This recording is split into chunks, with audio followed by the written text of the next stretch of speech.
right, we got to get rocking and rolling here, folks.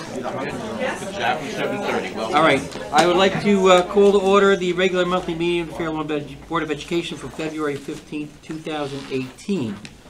May I have a roll call, please? Mr. Klein. Here. Ms. Quackenbush. Here. Dr. Cohen. Here. Mrs. Frankel. Present. Mr. Rosenberg. Present. Mr. Spindell. Present. Mrs. Wallace. Here. Mr. Barbarulo. Here. Mr. Banta. Here. The New Jersey Open Public Meeting Law was enacted to ensure the right of the public to have advance notice of and attend the meetings of the public bodies in which any business affecting their interests is discussed or acted upon. In accordance with the provisions of this Act, the Fairlawn Board of Education has caused notice of this meeting being published by having a date, time, and place thereof, distributed to the persons on the approved list, posted in the Board of Education Administrative Office, sent to the Bergen Record and the Star Ledger. The announcement posting for the regular monthly meeting, along with the date, time, and place thereof, is distributed on January 15, 2018. Items to be discussed during the closed work session of the regular monthly meeting may include personnel matters, student matters, legal matters, negotiations, and/or grievances, and tactics and techniques utilized in protecting public safety and property. Results of these discussions will be made public as soon as possible. Will you join me in the flag salute? I pledge allegiance To the flag of the United States of America and to the republic for which it stands, one nation, under God, indivisible, with liberty and justice for all. Thank you. Dr. Palestis, report comments? Good evening, everyone. Welcome to our board meeting. Tonight we are having a very exciting presentation about a really important initiative in the district in the field of mental health. And so after that I'll have additional comments about several other items. But the feedback I get from our community is that if there's one thing that has changed that in our town that has had a positive effect on kids, it's the programs that we have brought in to really identify and help them with their needs. So having said that, Nick, do you want to take it from here? Sure. Good evening, everyone. So mental health was a goal of the districts for the last year or so. It was an area that we felt that we wanted to address. We took it very serious. It was, we put a lot of thought into planning of mental health, and we did not just do a one-size-fits-all. This was not just a special education initiative that many of you have heard me talk about in the past. This is an all-student initiative. This is not gen ed, this is not special ed. Every student this can fall into. So we looked at our district, and we decided to go with a different model for elementary school than what we did for the middle school. And also we're talking about possibly what we may do for the high school next year. So the needs of the elementary students, the mental health approach that we wanted to take is a little bit different than the approach we wanted to take at the middle school in identifying students. Same goal, to help students, to help with the mental health, to help with the social emotional, to identify students. We are doing our best, working with our administrators, our teachers, our parents, the board, anyone we can to get the word out there that we're taking mental health very serious, that we want to address every child that can benefit from it.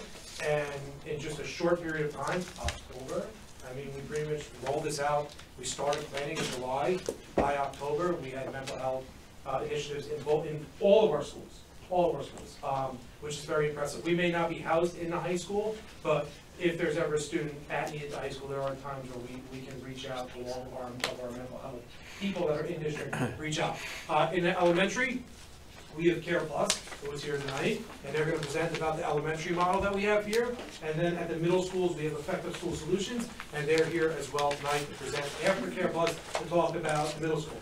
One's not better than the other by any means. That's not the reason why we took that model. We just love how we were able to say this is the model that we think works best for our elementary students, and this is the model that's going to work for our middle school students, the schedules, the staff, and everything. So we really took it very serious. Definitely a little bit more work for us having two different models, but well worth it because it's what our students benefit from. And that's the most important thing, putting our students first. And not to steal their thunder, this is not just about the students. This is about educating our staff and our parents as well. And some of you were at our most recent anxiety training that we did at Radburn School. We did training to our TJ staff on anxiety, as well as other in-services at night in other elementary schools, as well as other in-services to our staff. So this has been ongoing and will continue to grow in our district, and we've seen a lot of success with it. So with that, Natalie?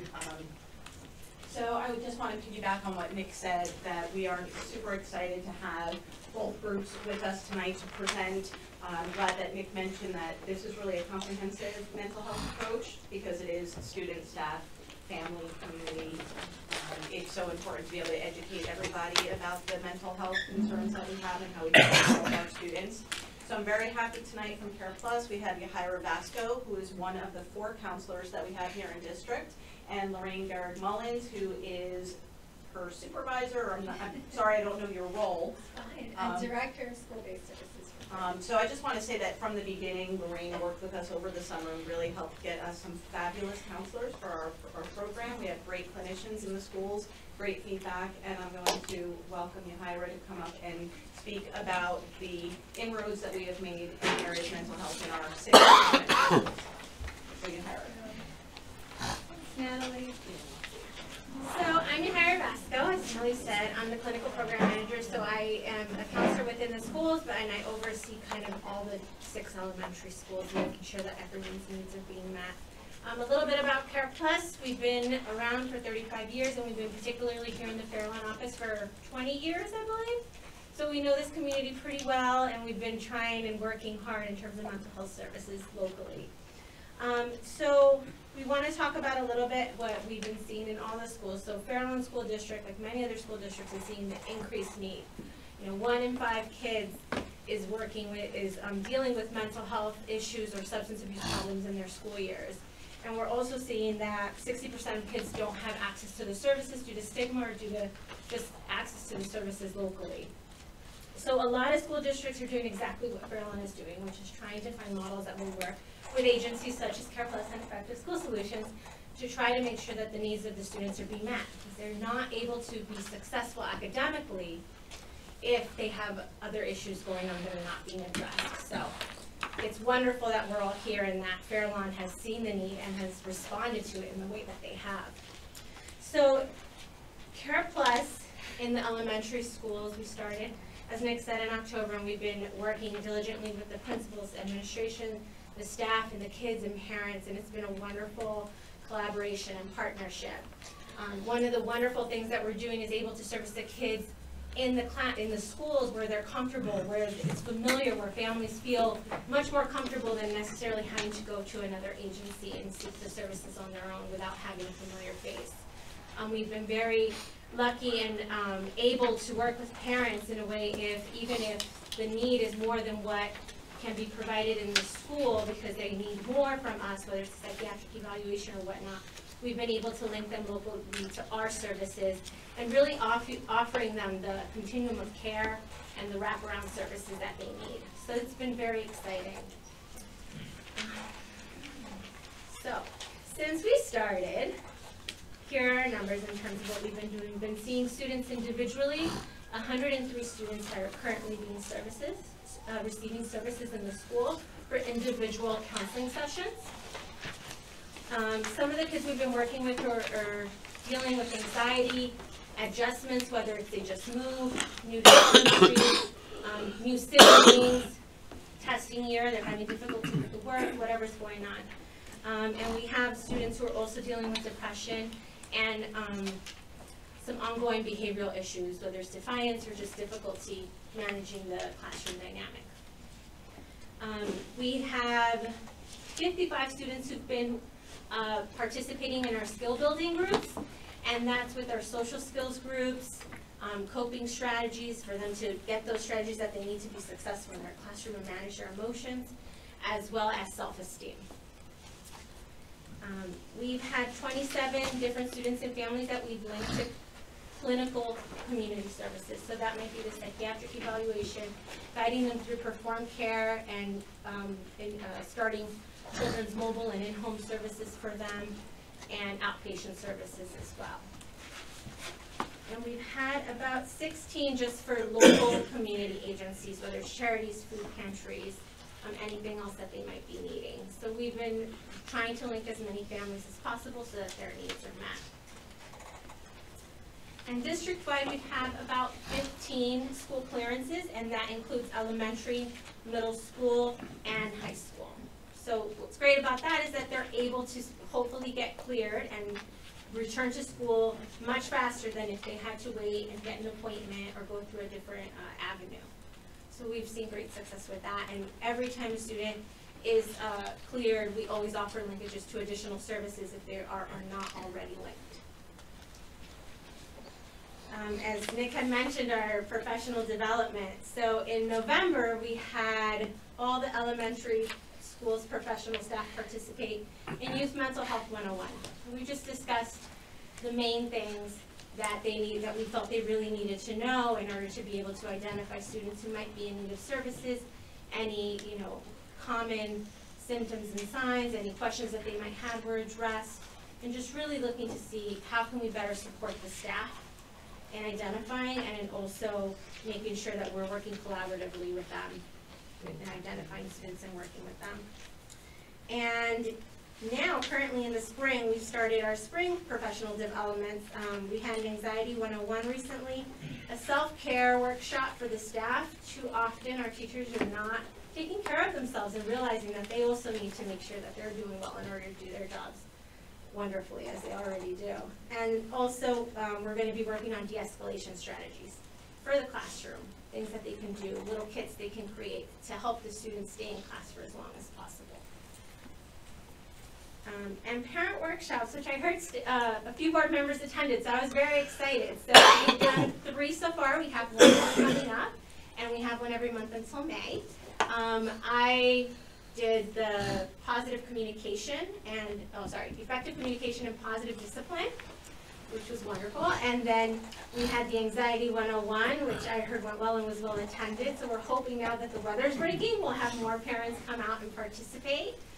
And we have the flyers out, and we're working with all the principals to really let the parents know about it. And we've had about 54 parents come out to those, so that's total. So we're very excited that the word's starting to get out, so word of mouth is happening. So we're hoping to get even more. Just some of our notable achievements. I wanted to just give a little bit of tidbits of how our students have been doing who started services since the beginning. So I wanted to mention a 4th grade student who was having a real tough time dealing with anxiety, coming to school in the morning. The morning was a very tough time for this youth. Now, after working with the clinician on managing symptoms, identifying the triggers of those symptoms, knowing that they have someone in school additional to the other staff to talk to be able to pull them if they really need to offer them that extra support, and working with the parents to say, it's okay. Other parents are going through this too. This particular youth is no longer having the morning issues, is coming to school with no issue, no more school avoidance tardiness, has been able to implement the coping strategies. Most recently, the clinician got an email from the parents saying, thank you so much for the support. This youth just, recently shared one of their triggers, and they were anxious about sharing it with their family, and they were able to do so on their own without clinician being there or facilitating. So that for us was very important, that the youth is starting to find their way to communicate with their family, everything that's going on. One of our other youths, 2nd grader, was having issues in the classroom with defiance and just following the structure of the day. In the beginning, both the teacher and the parents were extremely concerned. Through work of using therapy and stress balls and other coping strategies, this youth is no longer having the defiant behaviors and is just about ready to graduate from the program. So we're thrilled that, a few months later, ready to graduate. Same thing for another 3rd grader, also having anger management and behavioral issues. Through the use of de-escalation techniques, the youth is now able to do really well in class, is no longer having to be separated, and is going to be graduating soon as well. So we have a lot of different things that the students are doing and working, and we're seeing the growth in them. So we're very, very proud and happy about that. In terms of our parent workshops, I recently got an email from a parent, which I thought was great, stating that they felt some of the strategies that the workshop gave them were really helpful. They no longer felt this, rush and push in the morning because they were able to find a structure that worked for them a little bit better. So it's nice to get that feedback from the parents who are attending, that things are working for them and that, their feelings of support. So thank you. Thank you. Any questions? I have a question. Yes. The 200 or so students you talked about earlier, those are different students, not the same students getting different services? There might be some overlap within the Some. groups. Yes, because for individual, then we might be seeing them for some sort of anxiety issue, but then they're also experiencing some social skills concerns and that skill set as well. So there is a little bit of overlap. A little bit of overlap, but not Yes, tremendous. not much. Okay, great, thank you. The parent workshops, if there are people that missed them, is there like a website or something that they can go, or a link or something where they can go and view some of that stuff? Yes, so I was actually talking to Natalie about this. We wanted to create for each workshop a tips and tricks sheet that they could maybe access from the Fairlawn website so that they can get kind of the summary of the main, nuts and bolts. No, I'm saying 'cause some people asked that they couldn't make it or something. I have copies of the PowerPoints as well, that if somebody misses that I've shared before. Okay, go to. But I also think if a parent has a concern or a specific question, to reach out Yeah. to the Oh, yeah. school and talk to the therapist, even if they missed the group and they have something specific. Certainly, the Care Plus clinicians are here to help with that, so they can be one-on-one about any concerns. Definitely. Okay. Yeah. How's the word getting out, like for the future ones? Does it go to all the schools? So we have this lovely brochure that all of you should have gotten, that Yahira printed up for us. And we invite every parent to every workshop regardless of where it's located. So what we tried to do was have one workshop in each elementary building, but the entire district, K to 5 students, the parents are invited. In fact, at one of our last workshops, we actually had a couple of middle school parents that somehow heard about it and they attended as well. So it's just, we want to reach as many parents as we can, so there are constant reminders going home from the principals, and this brochure is available as well. And for myself as well, by the way. So if a parent has attended one workshop and they agreed to receive emails from me for reminders, I then send out the reminders probably 2 weeks before and then the week of, just in case. Was the brochure a backpack take home or a That's a good question, I don't remember, usually we do both. Both. Yeah, Both we with usually them. do both with Okay. the elementary. Mhm. If something that's important, it would be right? I would sent home. but then hate the- to see that it laid in the bottom of a backpack. Right, but then if a what parent happens was is really the- interested in the receiving it. principals put a link right in their school messengers that links to it. Okay. Emily? How does the program work as the kids transition into summer? Are they all, I mean, it's great to hear that kids are graduating, that's kind of the point, right, is to give them the skills and have them not need the services in the long term, but what if they're not prepared to graduate but the school year ends? How do you handle that? So depending on what the needs of the student are, we can link them to our outpatient services right here in Fairlawn. We also have them in Paramus. Some students may need more intense services and need in-home services. We will also be facilitating that linkage. All of those conversations and discussions will be happening with the parents. And come April, May, as we prepare for the summer to say, where are we at? How's everything going? How are things at home? And really assessing what are the needs of the family during the summer. And the parents, the families pay for that through their insurance, the services, the private services that they get referred to, is that? Yes, it can go through insurance. We also do sliding scale depending on what the situation of the family is. And then for in-home, it goes through Perform Care, and they have their process as well. Anyone else? Thank you very much. Thank you. Thank We appreciate Thank you. that. Thank you, Nick. So for Effective School Solutions, Lisa Ciappi and Jared Delancey will be presenting. Jerry Barone, who you guys have met in the past, he came down with the flu. He was supposed to be the lead presenter tonight, and Good thing he's he kind stayed enough to step up and present. Yeah, he's snuck out. Yeah, sick day today. What am I using to click through? You know what? I'll be right behind you. He's your clicker. No, I got it. It's team effort. I hope this is going to be clear for you guys. We got him in here. You got it in front of you too, right? Yeah. There was hands outside as Oh, well. it's in here. In addition to the PowerPoint, I also left packets on the table over here, ESS literature, for you to peruse and have on file for you. But my name is Jared Delancey, as Nick said, and I am the Director of District Outreach for Effective School Solutions. So I was involved in the process of partnering with the district, many of you. We're so excited to be here and very proud to be here. And from what Yahira was describing, those services, it's really put together a nice, comprehensive and Natalie package of services that actually work well together. So I'll be explaining a little bit about that synthesis. But let's talk about the mission of Effective School Solutions. Before I do that, let me introduce. Yes. Lisa Siapi is our Executive Clinical Director who oversees the program. You don't need to stand up here. Are you sure? Give you moral support? Okay, and I understand we don't have much time, so I'll go through these slides pretty quickly. This is important. Take your time. Okay, good. And if there's anything you want me to spend more time on, you just stop me and let me know. One of the challenges we have is we really feel like there's so much we want to share with you. And particularly at board presentations like this, we just can't share it all, but let's see how much we can fit in. So the mission of Effective School Solutions is to provide intensive, comprehensive, structured psychiatric program embedded in the school day for students with emotional and behavioral challenges so that those students can be maintained in the district in the least restrictive environment and benefit from everything that Fair Lawn Public Schools have to offer.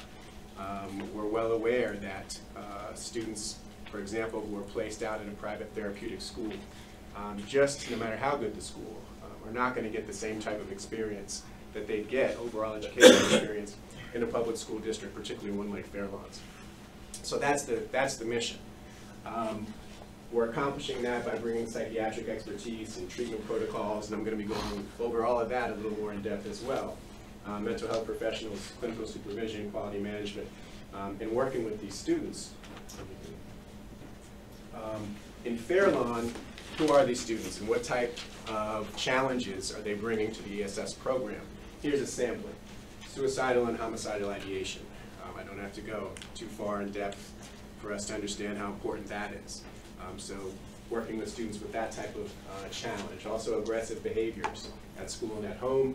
School avoidance, Yahira talked about that as well, even with the little ones.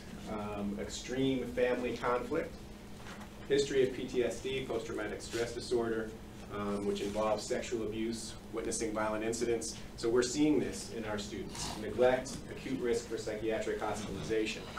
That's just a sampling. So just to be clear, this mission for what ESS is all about is really to work with a smaller group of students with more intensive needs. Nick talked about the different models for the different schools. In your middle schools, we're really focusing on typically third-tier students who have more significant needs and who are really at risk, either for out-of-district placement, maybe a risk to themselves or others. That's our focus. Oh, I'm sorry. How are we identifying these kids? So we have a referral process that we use. We have a referral form that we train all our staff on. And that form starts at the building level. A teacher can fill it out, a parent can fill it out, anybody that works in the school.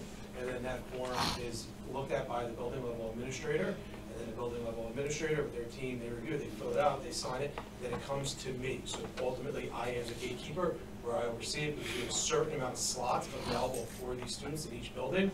So I'll look at the form, I'll review it, sign off on it, and then we go through the referral process. Once they have, okay, this is good, we're going to move forward with this, we reach out to the parents, we get consent. I know I'm stealing your thunder here, okay. But we get consent from the family so that we're able to talk to them, because they're outside providers working here. Once the family gives consent, they do the assessment process. Thank you. Jeff had a question. Thanks, Nick. Yes. Beyond the giving them a form to fill out, what other training and/or advanced training, should they want it, are teachers and other on-the-ground professionals going to be receiving to help identify students who are in need of help? Well, part of, actually, we're going to get to that too, but a cornerstone of what we're doing at ESS is not just supporting students and families, but supporting teachers. Crucial. We're well aware that public school teachers and even special education teachers get very little training on working with students with more significant emotional and behavioral challenges in the classroom. So part of what we're doing is to provide a full series of professional development trainings. And part of those will be about, like for example, there's a training on students who are flying under the radar, so to speak, difficult to identify. Maybe some red flags that aren't as obvious, and we're giving training on that. So that's definitely a main way that we do it, if that answers your question. The other thing is that we've done training for both staffs, TJ and Memorial. They've done it where they met with the whole faculty and talked about signs to look for. In addition, we do teacher feedback forms, where I know I spoke about it previously at another board meeting, where little things were just dips in homework, just check off boxes for teachers that they could fill out. Dips in homework, dips in grade, attendance. Those little things that may seem like nothing to us can be signs of something bigger that's happening. So we've been working with our staff to just say, any little thing you have to let us know, so we can maybe, it may be nothing, but it could be something bigger. Absolutely. One last part of that is we also meet, we do administrative meetings, so it's weekly with both the principal and then CST and guidance, so we can talk about our students and any referrals or any kids that may be on the radar. So there's a constant discussion. We did something a little different, something that I've done for the first time in 8 years since I've been working with the mental health model, was yesterday at TJ. We had TJ sit through Memorial's team meeting and Memorial sit through TJ's meeting, so they could see that we're both doing the same thing and pick up something maybe positive that they're doing that they could work on, and vice versa. So we had them sit through both meetings yesterday, which was very effective. Big part of what we're doing, and I know there was a question out here, just one moment, is making certain we become part of the fabric of the school. And these administrative meetings weekly are a way for us to do that. You can think of them as medical rounds. They're not medical rounds, but the idea of reviewing every student clinically and academically to make sure that not only we know what's happening with each student currently, but what might be coming, so we're all on the same page. And the only other thing I'd add to that is our student records. We have, and we think this is quite unique to Effective School Solutions, we have a quality management team member, one of the 4-person team that we have embedded in the school. And the quality management person that this doesn't really deal with, like Nick and the other leadership, but that person's role is to review the student chart. Every single clinical intervention that we do is recorded in that chart. So they're reading between the lines. Is there something our clinicians haven't seen? Is there some reason to go deeper, as Nick was saying, even little changes? So there are all these levels of review. Yeah, my question was, you mentioned something about third-tier students. What does that mean? How do you differentiate the tiers? Right, so the third-tier students are the students with really the most severe challenges. That's the simplest way to put it for our purposes tonight. It's students who may very well need more services than the school district can provide typically. Yeah, exactly. And that's about response to intervention and different game plan for students at those 3 tiers. These are students that might already have a 505, 504, and IRS, maybe classified, and all those things they're still struggling. So this would be then the last piece of intervention, much more intensive.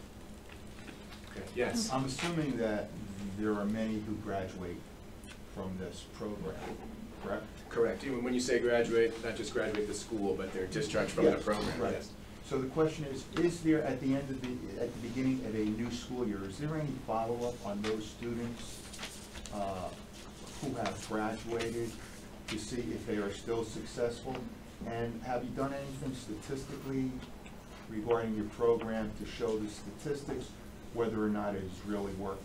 Absolutely. So we're a very data-driven organization, and I appreciate your question. The data that we focus on mostly is while the students are with us. How are they performing in terms of grades? What's the impact of our services on attendance, on disciplinary incidents? We also do some tracking, for example, of urgent interventions, which will be something that I'll show you. That's while they're with us, but we also have a transition plan when they're being discharged from the program. We might see them a little less than we did for a while, and then less than that. That slot opens up for another student, but there is always a game plan, if you want to speak to that more. We're always assessing, and the length of stay can vary. So some kids may only need it for a few months. Some kids we've had in some districts when we're in the middle school and high school, we've had them throughout their entire stay just because of their challenges that they may face, and there's not always a long period of stability. But what was I just going to say? It's okay. He's talking about Yes. planning for when they So- discharge. So we're always in contact with outside providers. We hook up families with outside providers in the community, whether it be a psychiatrist, a therapist, perform care very similar to what Care Plus is doing as well.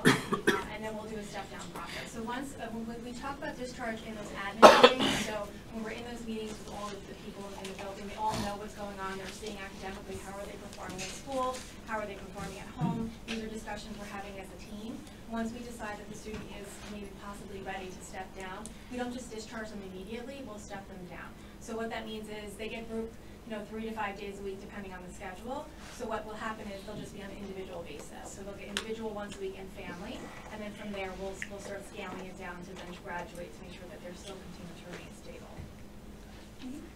Sure. I wanted to follow up my training question. Sure. Is there also training that's focused on school policies and classroom practices that help promote positive self-esteem, especially during transitional years for students?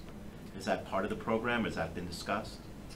Well, we make sure our staff knows all the school policies for sure. Our staff is trained on your crisis policies, substance policies, so they're following those pieces. And in terms of training, I mean, that's definitely for your staff, or are you talking about for ours? Yeah, we have a library of different trainings that we provide to all the staff, and the principals will typically pick out what they feel their staff needs more. It's about 15 different topics. It's called the presentation library, and it's in that packet. I think in a couple of weeks they're going to be doing top 10 ways to de-escalate in the classroom. So that's one that they just picked, but we'll do several of them throughout the year. Thank you. Yes. Just to piggyback, I mean, I think, Jeff, your question raises a question that I actually have for both Care Plus and Effective School Solutions is, if you notice patterns of environmental conditions within our school that are exacerbating like students' anxiety. So for example, procedures around testing or homework or grades, and if there's actual things that like feedback you can give to our school leaders on ways that we can change the school environments to lessen some of these issues as a systems level, as opposed to just like dealing with one. Yeah, and again, that's why we use these admin meetings, because we really try, it's not our world and the school world, we really try to marry both and make it, make us work. So we kind of bend some of the things that we may do because we're in a school building, and we also give feedback to the principal and guidance, and we work as a team. So we do that in those meetings where we talk about that. Yes, absolutely. So to answer your question, yes, and yes. We do look into those things, and as much as we have all these different meetings, but then Lisa and I just meet together, and we'll talk about, what may be working in one building, what may not be working, and for what reasons it may not be working for, and then we have those conversations as well, and then I can have those conversations with buildings, or whoever it may be. So it's, yes, those are very important parts to the process. Something else I just wanted to speak about is the question that you had asked Care Plus as well before is, we do offer something during the summer for our students. Like I said, it's 2 different models, but we do offer it maybe like 2 days a week where we can still have the students come in so they can receive counseling and then go back home, because we're afraid that, like Jared said, these tier 3 students, we are concerned over the 2 months, 2.5 months, what could happen over the summer, and we want to make sure we're there for them. So we still do offer some services if the students wanted to come in over, so they don't look at it as a punishment. I want to answer that too. I mean, if you're providing clinical mental health services as part of this program, are you billing insurance? I mean, is it? No. It's a partnership with the district. Okay. We embed this team, and. But if the kids were receiving this in an outpatient setting, it would be a billable service that you would provide? Depends on your insurance. Right. That depends on your own personal insurance. Right. That would be separate from us. We might refer to a program like that.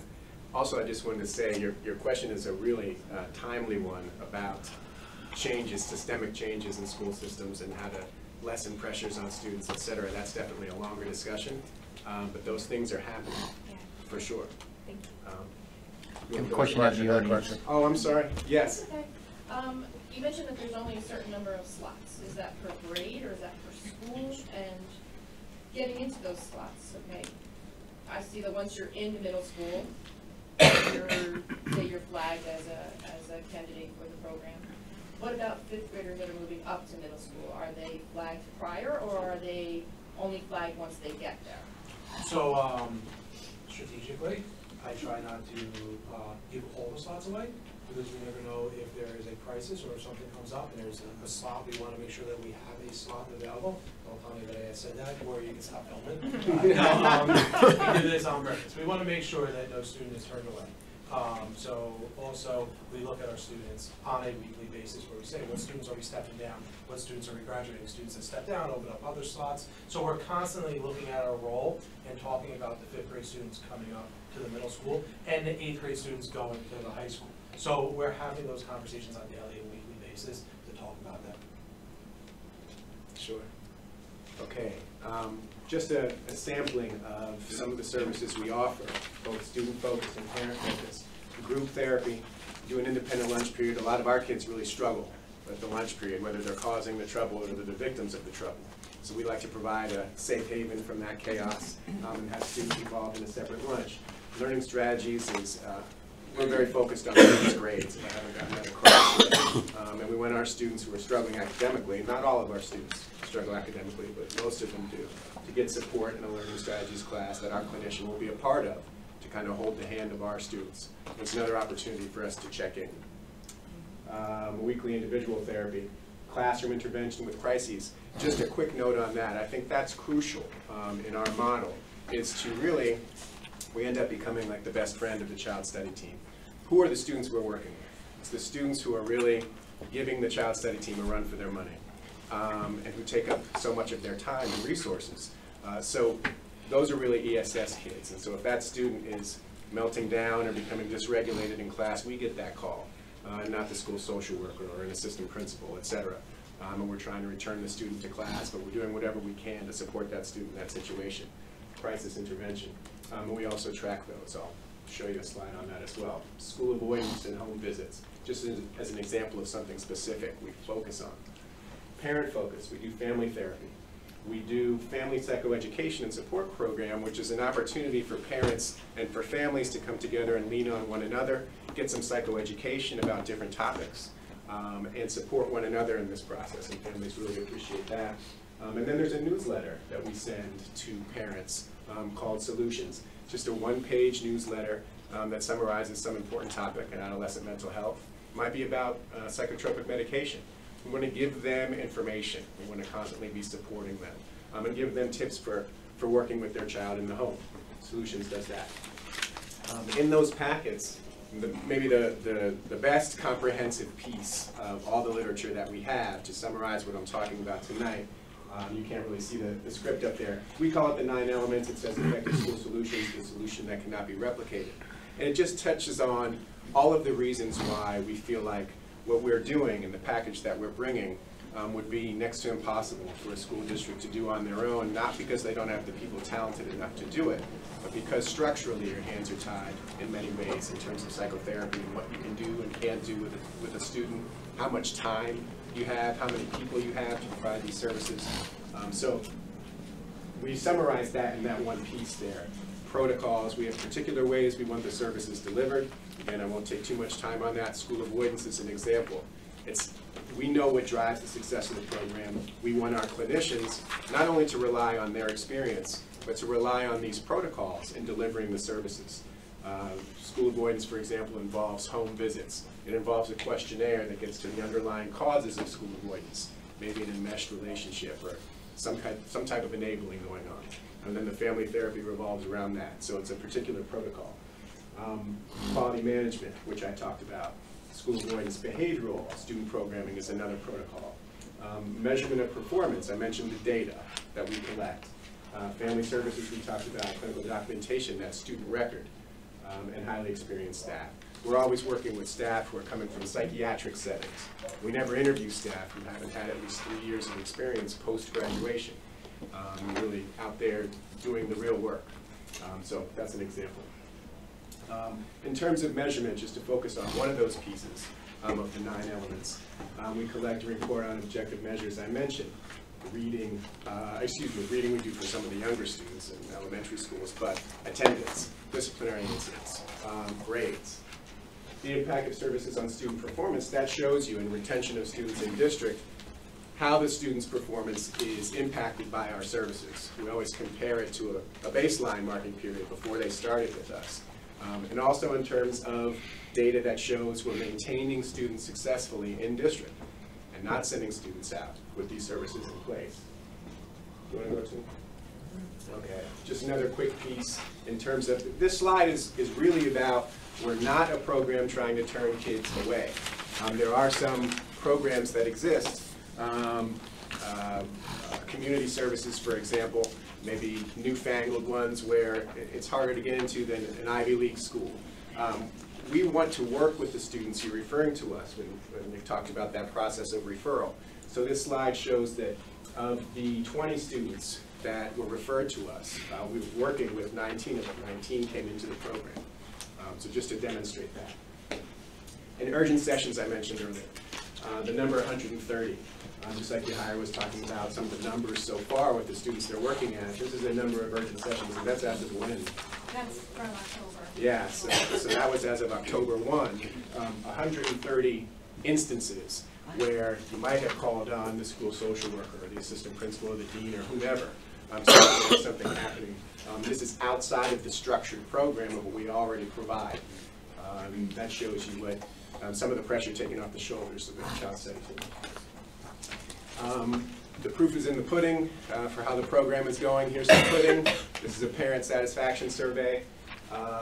Very quickly, you can see that the left column is about strongly agreeing to questions like, I've been treated with respect, my family's right to privacy has been respected, the program is helping my child, all 100% approval rating from the parents of the children we're working with, which we're very proud of. And these are just some of the examples of quotes from parents. Feedback, again, we're always looking for parent satisfaction in terms of what we're doing with their children. So just one of them, we're very happy with the results. We're clear that ESS is doing a great job with my child. And the best is that my child is happy as well. We're very grateful that we're able to participate in ESS. Thanks to our therapists, you're the best. Those things are very gratifying to us, but they're also very important for all of you to see in terms of what's really happening with these students. Any other questions I can answer? Yes. One more question. So this is a service that's basically would it be in addition to a child's IEP or added to a child to have an IEP? Or would it take the place of? It sounds like it would not take the place of. It could be yes and no. Yes, yes, no. It would not be take the place of. It could be in addition to the IEP. So like I said, it could be a general student. It could be wrapped into an IEP. We never would call it effective school solutions in an IEP. We would call it counseling if that was part of it. And we reference it in an IEP somewhere. So it depends on the reason why it's in there. But yeah, so it can be yes to all questions and no to less. It's not never going to take place of. The student is classified and has special needs. You know, it's not going to be, well, you have effective school solutions, you don't have the IEP anymore. No, they just be in addition to that. You know, I use that example a lot of times. You know, as Jared said, a student that may be in crisis, they very well may go to Jared or whoever the clinician is. If a student has something that's maybe going on with the IEP, they may go see their case manager. If a student has a scheduling issue, they may go to their guidance counselor. Because that question comes up a lot of times from a teaching standpoint. Who do I send them to? The guidance counselor, the case manager, or the effective school solutions clinician? So we work with our staff on working through that. But once again, as Jared said, we all work well together, and a lot of times we're all just working with each other on that student. We're all on one big team. Cindy had a question. Not really a question, more of a comment and observation. I think it's incredible what our kids are coming into school with and what they're facing. The world has changed. They're coming in with so much more. Family life is in strife. You know, so many things, and I think it's so incredibly wonderful that we're able to provide this to reach them. And just let them know they're not alone, and be able to work through the things to find, so that they know that this isn't the end of the world, and there are solutions, and that we care about them.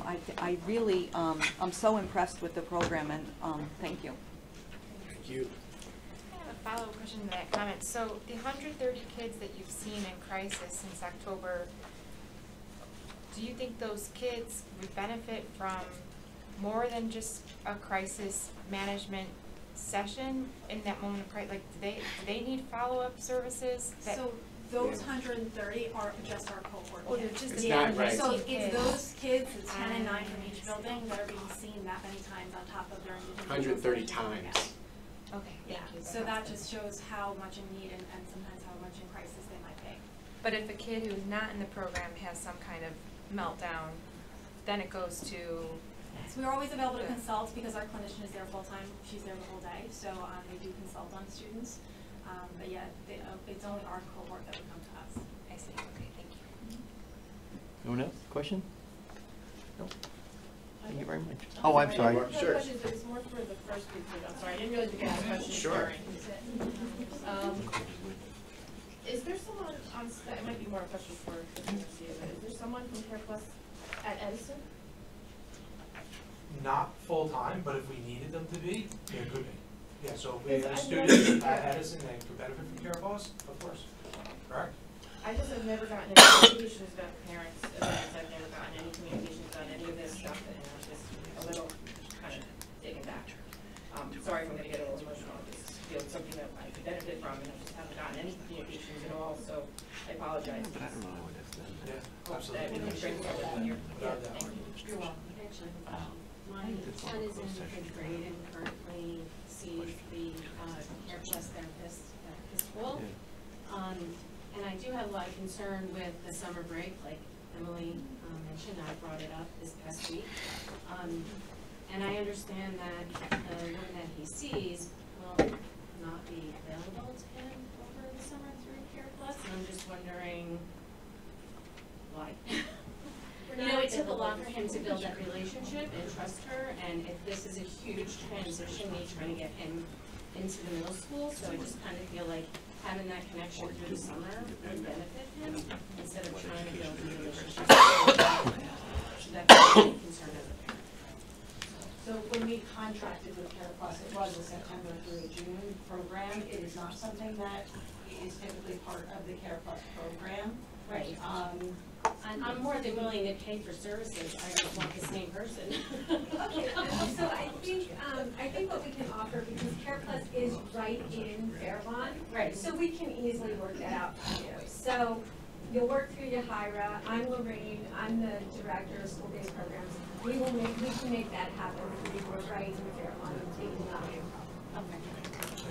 Okay. One thing I will say is that it's since October, we've made a lot of headway in mental health in Fairlawn, but there's a lot of learning curves as well for us, and we're working through this. So I think I appreciate the feedback. Well, it's definitely a learning curve for me also. So I think this is great, and yes, we'll get It's a great program. We'll get all the presentations out that even Edison staff or parents and so this is good feedback.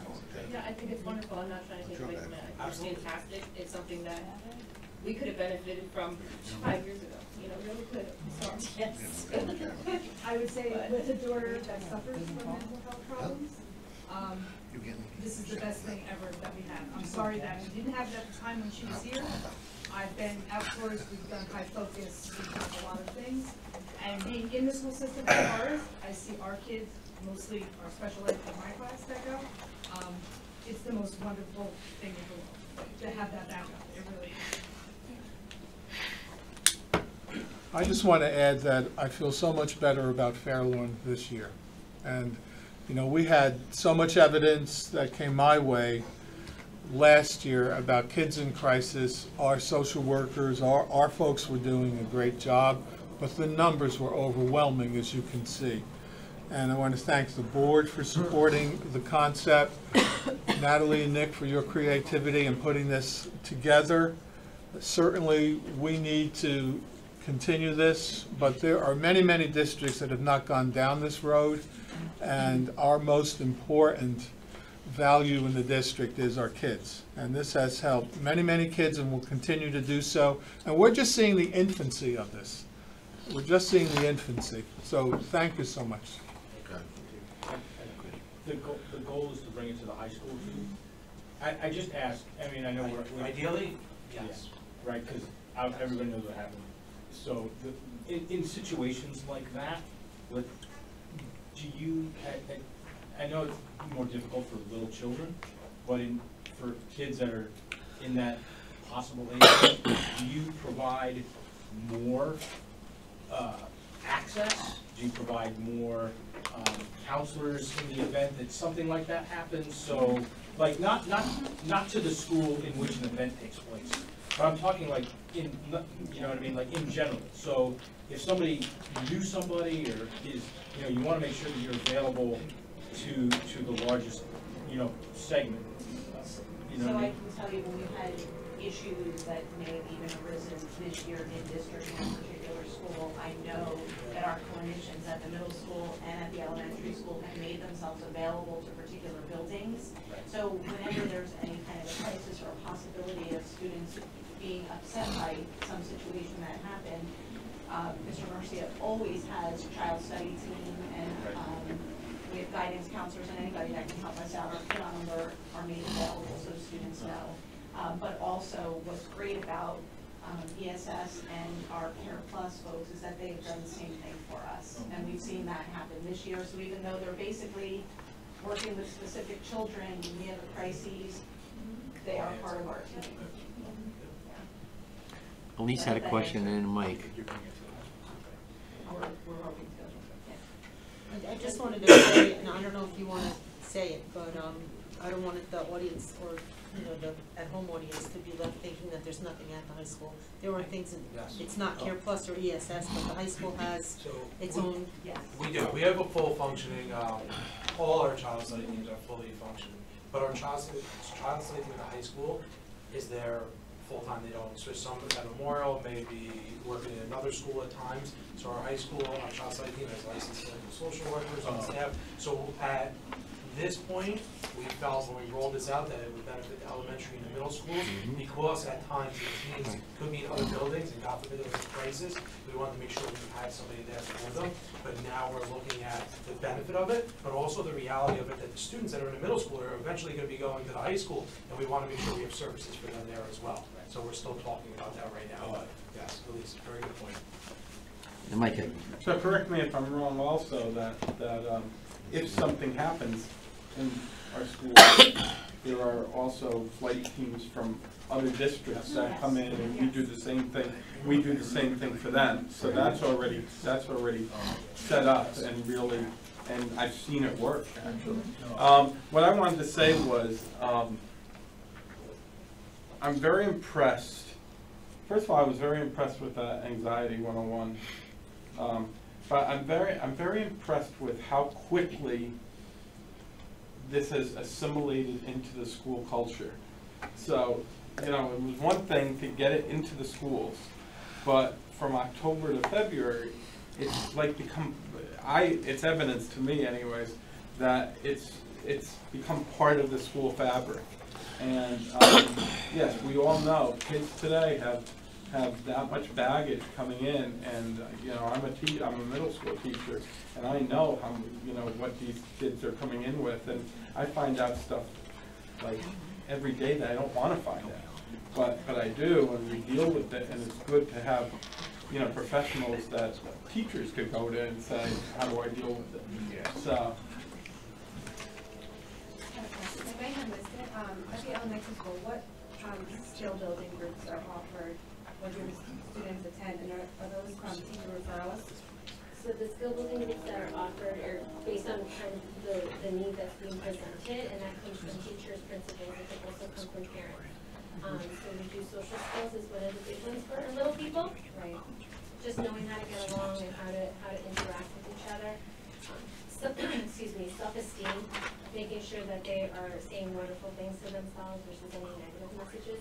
And also just basic coping strategies, because things happen, you know, people might want to have a little meltdown or have a tough time adjusting to something. Just helping them to have those basic skills to get through it. Those are the main ones we've done, but as new things are kind of seen and flagged by teachers or parents or administration, then we will try to form another group to meet that need. And are they meeting like weekly, or is it just like one-time thing? No, we meet weekly, and it's usually 8 to 10 week cycles. Okay. There's a beginning, middle, and end. And then in one of our schools, we saw that the group did really well together. They really enjoyed the group.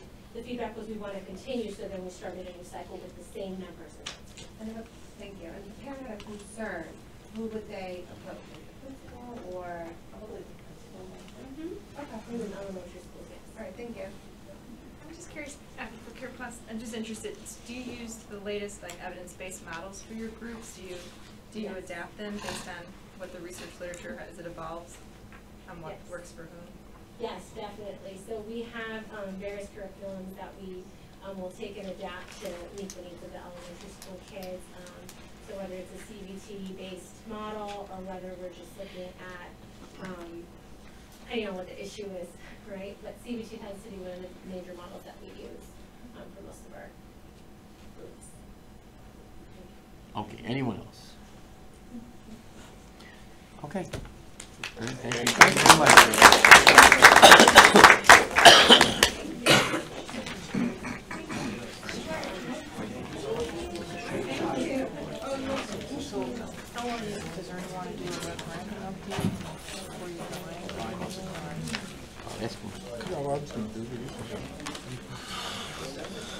Brandon, do you have?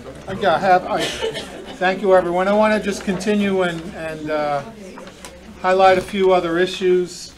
And obviously, I want to update everybody on what's happening with the progress towards our referendum. Tomorrow, all of the parents will be receiving and board members will be receiving actual enrollments in every homeroom class at the elementary levels. So I encourage you to take a look at that because it's very interesting to see how many kids are in each school when we use mainstreaming and when we go through the day. I think you'll find that class sizes in some schools are larger than might be thought and in others smaller than what might be thought. So just encourage you to take a look at that. Today I had my favorite referendum presentation. So we had a wonderful experience at Fairlawn High School in which the county clerk came and we conducted a voter registration drive for our high school students. So the way that works for high school kids is 18-year-olds obviously are eligible. 17-year-olds are eligible to be registered if they hit their 18th birthday, then they can vote. But it was a very interesting presentation by Mr. Hogan, the clerk. Talked about the importance of voting in the United States, a little bit of the history of our democracy and how significant it is. And then I spoke to the group that was there. So we had a large group of seniors about the referendum.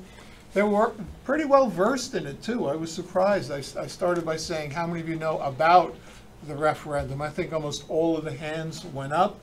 They had some very good questions, but it was nice for me as a former high school teacher to be with kids again and actually doing something with them that's not on the disciplinary level. It was fun. So we continue to make presentations. I have two next week, but these are really closed because they represent groups. But I have a Chamber of Commerce coming up on Tuesday at 12 o'clock. That should be well attended. I've reached out to both the local Republican and Democratic organizations. And the Democratic organization I scheduled for Thursday night, so that should be interesting. I want to talk about two big events that are coming up. So, you know, I was looking at the calendar today, and here we are, it's February 15th, and now we're less than a month away, and we have a week in between, so the referendum will be upon us pretty soon. Our last big presentation night is March 5th. If you remember, back in September, we talked about the first Monday, and we want to change it up a little bit and allow for more small group participation so that you can personally ask one of the experts in the field questions. If you recall, during our strategic plan, after we greeted everybody, people moved into rooms. And we want to follow that format so that we would have presentations in some of the high school classrooms then that are repeated several times. But so far what we have in mind are presentations by the architect, the demographer, our middle school structure, our bond council, and special education. So the idea is groups of parents and residents can go in, ask those experts about anything that they want, And while all of that is going on, I think you'll get to understand the commitment that the board has to answer questions. So, and we've had so many of these group presentations, and I think most of the general questions and opinions that have been expressed will have been expressed by that time. So we're looking forward to that. If there are other suggestions about breakout sessions, just let me know, send me an email, and we'll see what we can do. And then we added one other date, which is, I think we're excited about, and that is we're going to have our principals, our elementary principals, get together and invite kindergarten parents, daycare, preschool, whomever is out there, and we're going to talk at the beginning of the meeting about our kindergarten program, kindergarten readiness, what are the skills that are involved in kindergarten, and then the principals will answer questions about the referendum. While that's going on, I will be making a presentation upstairs to a high school group, but that's going to be March 7th. It will be in the high school cafeteria D at 7 o'clock. So that will probably wrap up most of the presentations. If there are more scheduled, the board members, I give you a calendar update every week because we keep adding them. But by the time we get to the referendum, we'll be at about 30 of these presentations, and we have been out there. I want to thank to all segments of the community, and I'm proud of that. I want to thank all of the board members who have come with me, and that it's refreshing to have the superintendent and board members together on the same page talking about the referendum. And then the last thing I want to talk about is, one of my traditions as a superintendent is to meet with mayors and councils wherever I am. And as you know, we have a new mayor in Fair Lawn. I met with her during the week. We had a very positive meeting about some shared service ideas that we both are interested in exploring. Also reviewed the referendum, but she expressed an interest, and we've been interested in green schools. We have our science supervisor who's been very active in that, but green schools is an interesting community-based concept in which the municipality and the school district both attempt to focus on an environmental education for the children. But it also has to do with energy efficiency. It's pretty widespread. I attempted to get green school certified in one of my districts. It was really hard. We never got to it. But it's a multi-year endeavor. But we want to explore that and take a look at it. Idling in front of schools, and we want to work with the municipality about idling. And simply what it means is when you're in front of a school waiting to pick up your child, that includes our school buses, you have to shut off your engines. Because sometimes people sit there for 15, 20 minutes waiting. And it's just adds to the environmental concerns that everybody has. We also talked about traffic at TJ and Milnes. We made progress at both locations. We had an earlier meeting going back maybe a month or so with the police chief, and at TJ we have added new stop signs that illuminate, and that parents are telling me that has helped. Milnes, we talked about adding another crossing guard, so that's in the works. And then also we're looking at a shared service agreement with the municipality in which the town would employ a traffic officer who would be available at all of the schools and would move around, not dedicated to one school or another. But the idea of the traffic officer is that tickets could be issued, warnings would come first. But much of the problem that we have with traffic is that none of us as school officials has the authority to do anything really out on the street. So it's it has the potential to be a nice venture between the police, the municipality, and the school district. We've had a couple of very successful shared service initiatives with the municipality this year, and that includes our Special 3 officers, one at each of the middle schools, and then we do have our SRO at the high school as well. And that concludes my report. Yes? I just wanted to say We were at student dialogue this evening prior to coming here for a closed session, and they did talk about the presentation that you made. Did they complain about the guy with the beard, or? No, they did not, but I gotta tell you, they were very receptive. They're excited to be able to exercise their privilege to vote. And they just seemed very positive about it. It was a nice conversation, and you should know that the voter registration at the high school is really broad-based. So in the fall, they have a voter registration, and then we have this one, and then there's another one in the spring, because during the senior year, most kids are 17 and becoming 18. Kids are really enthusiastic, and they were registered on the spot. Our county clerk, Mr. Hogan, took all of the ballots with him. Each of the kids received a little booklet about voting, a Q&A about voting. It was a nice educational experience and fun talking to them. I had a good time doing that. That was nice. I stayed extra long. Good. That's good. Thank you, everyone. Yes?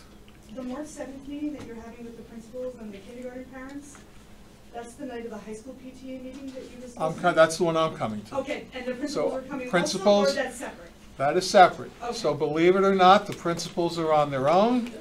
And they're going to be in the D cafeteria? Yes, and okay, we'll so be I upstairs. Need to move my meeting then. Okay. We'll go to a smaller place. Okay. Because we think we could have a good crowd, you know.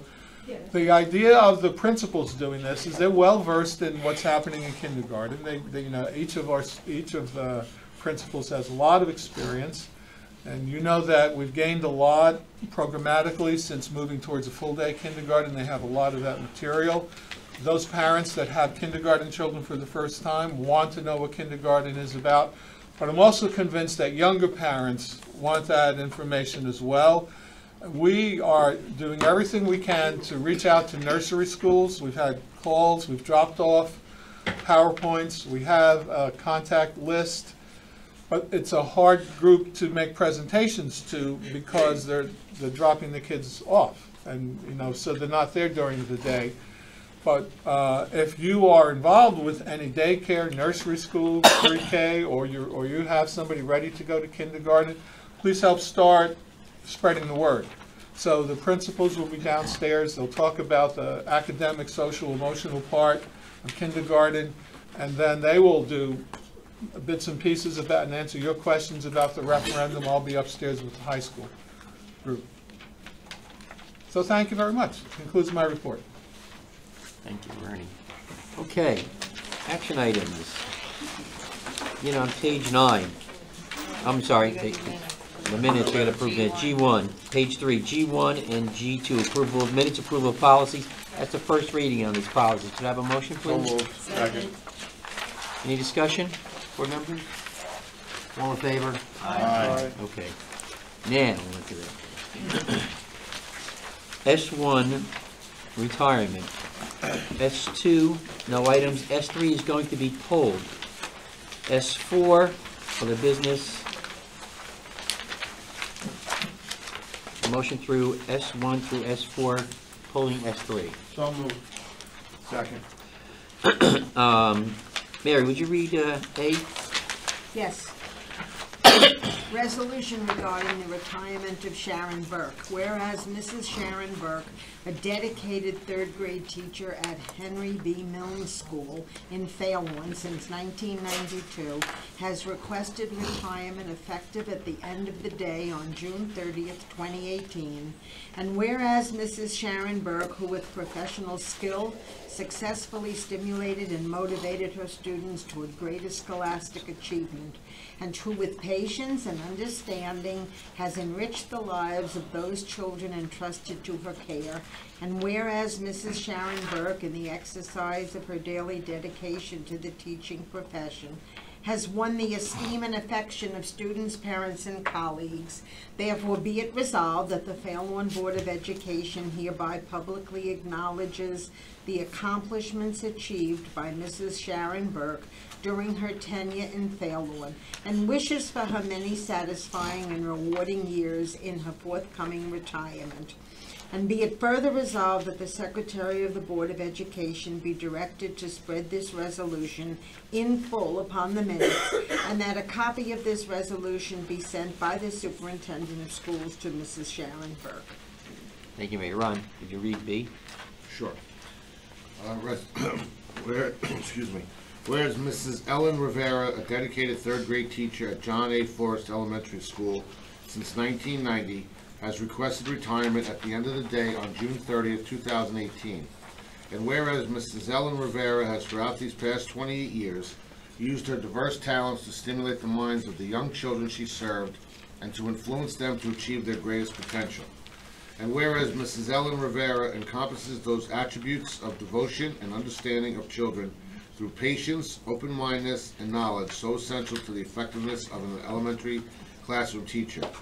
Therefore, be it resolved that the Fairlawn Board of Education hereby pays tribute to Mrs. Ellen Rivera and publicly acknowledges her many years of devoted services to the children of Fairlawn, and wishes that her forthcoming years of retirement be rewarding and happy.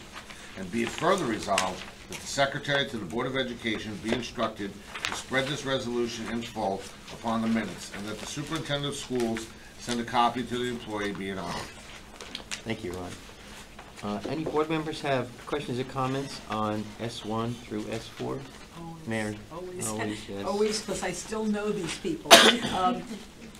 Two wonderful teachers who I know well, who have been very dedicated over the years and much beloved in their schools, and I really wish them well.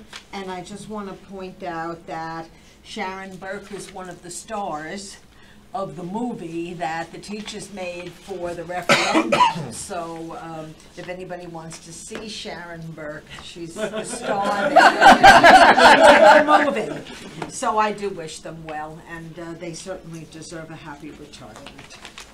Ron? Mike has the first. Grab Mike. Oh, sorry. That's all right. Oh, no problem. Yeah, you know, both these teachers have been elementary school teachers for over 25 years. I'm not a math teacher, but yeah, you're right. But, and, you know, I'm just thinking about, as always, how many lives that these two teachers have touched, and, you know, I'm sure that there's a bunch of kids from their classes that remember that they're that teacher for, you know, that they're that teacher for the students, and I wish them the best in their retirement, and we're going to miss third grade, both of them. Ron? Yes, I've had the privilege of meeting Sharon. Wonderful woman, and you can see the dedication and the love she has for her children, and like you said, the difference she's made. And as far as Mrs. Rivera, I got to really know her as my three children went through Forest School. I think she had one of my children. She was all bouncing back and forth a little bit, but she just, every day when you talk to her, the passion that she used to have, and I even said to her, I remember saying to her one time, doesn't it get like redundant teaching, you know? And she says, no, because education's consistently changing. So she says, you keep growing, you keep learning, and as you do, then so do the children. So I just thought, you know, her whole attitude was great, and it was an honor and a privilege to meet her and get to know her really, really well. So I wish both of them a lot of success in their retirement and enjoy it. Be retired and enjoy it. You earned it. Oh, and one other thing, it's really nice to see, again, two more teachers that have been in this district 25 plus years. So that means they enjoy working here, which shows you how well the district is. Anyone else? Members of the audience, any questions or comments? Oh, I'm sorry. Lisa, you got your, I thought you were just scratching your head with your pen. You got to raise your hand. It's 53 years and approximately 575 students. Thank you, Elise. I love those stats. I just did. Okay. Any members of the audience? Dawn, you were first. Just state your name for the tape, please. Dawn Ebner, for the teacher at the high school. I just want to say on behalf of the Fairlawn Education Association that we appreciate the dedication of these teachers, and you know, just to piggyback off of Ron said, like the teachers here are very committed, and you know, it's very evident when we look at these resolutions for retirement that people are here for a long time because they love the community that we are in and the schools that we work for. Also I'd like to also personally thank Sharon Burke for her involvement with the Fair Loan Education Association, helping out with stuff that we did over the years and including negotiations for negotiations. Thank you. Thank you, Dawn. Christine Weinstein, Burbank Street.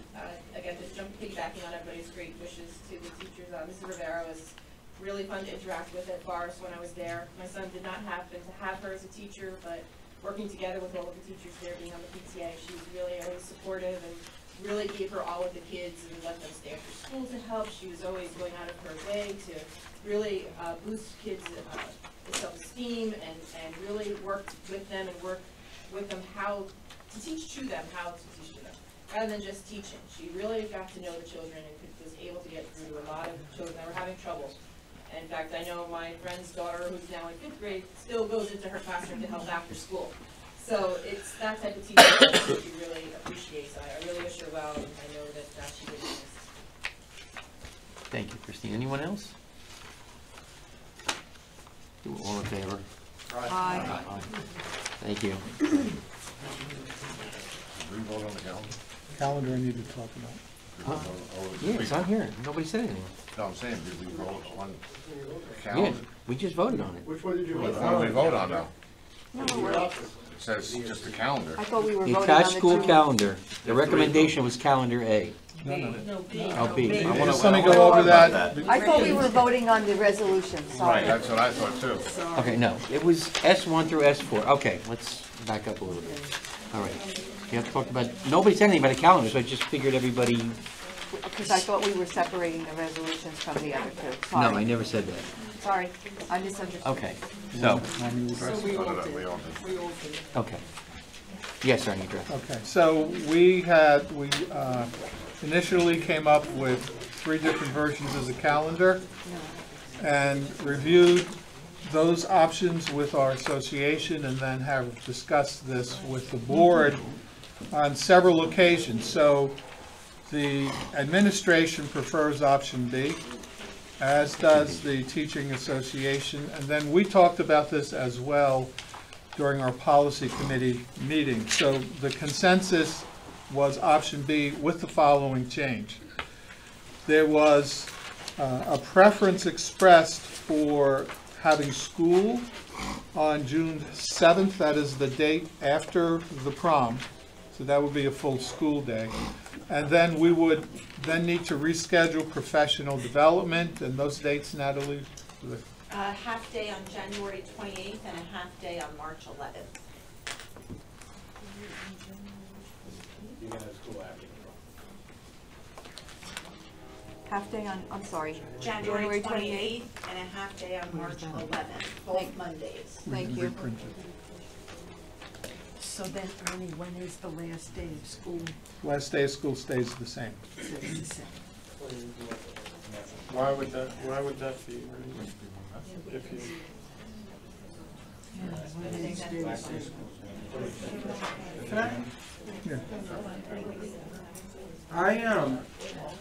I personally think that the professional development should be a full day, because I think that I think half days, I could be wrong, but I think half days are more burdensome on parents than a full day off. If you have a full day off, it's less burdensome on the parents, because they know they have to get someone for the full day. But otherwise, you're doing 2 half days. I understand it could take a day off of the end of school. I get that, but I would recommend having the day, doing a full day, and that's just my opinion.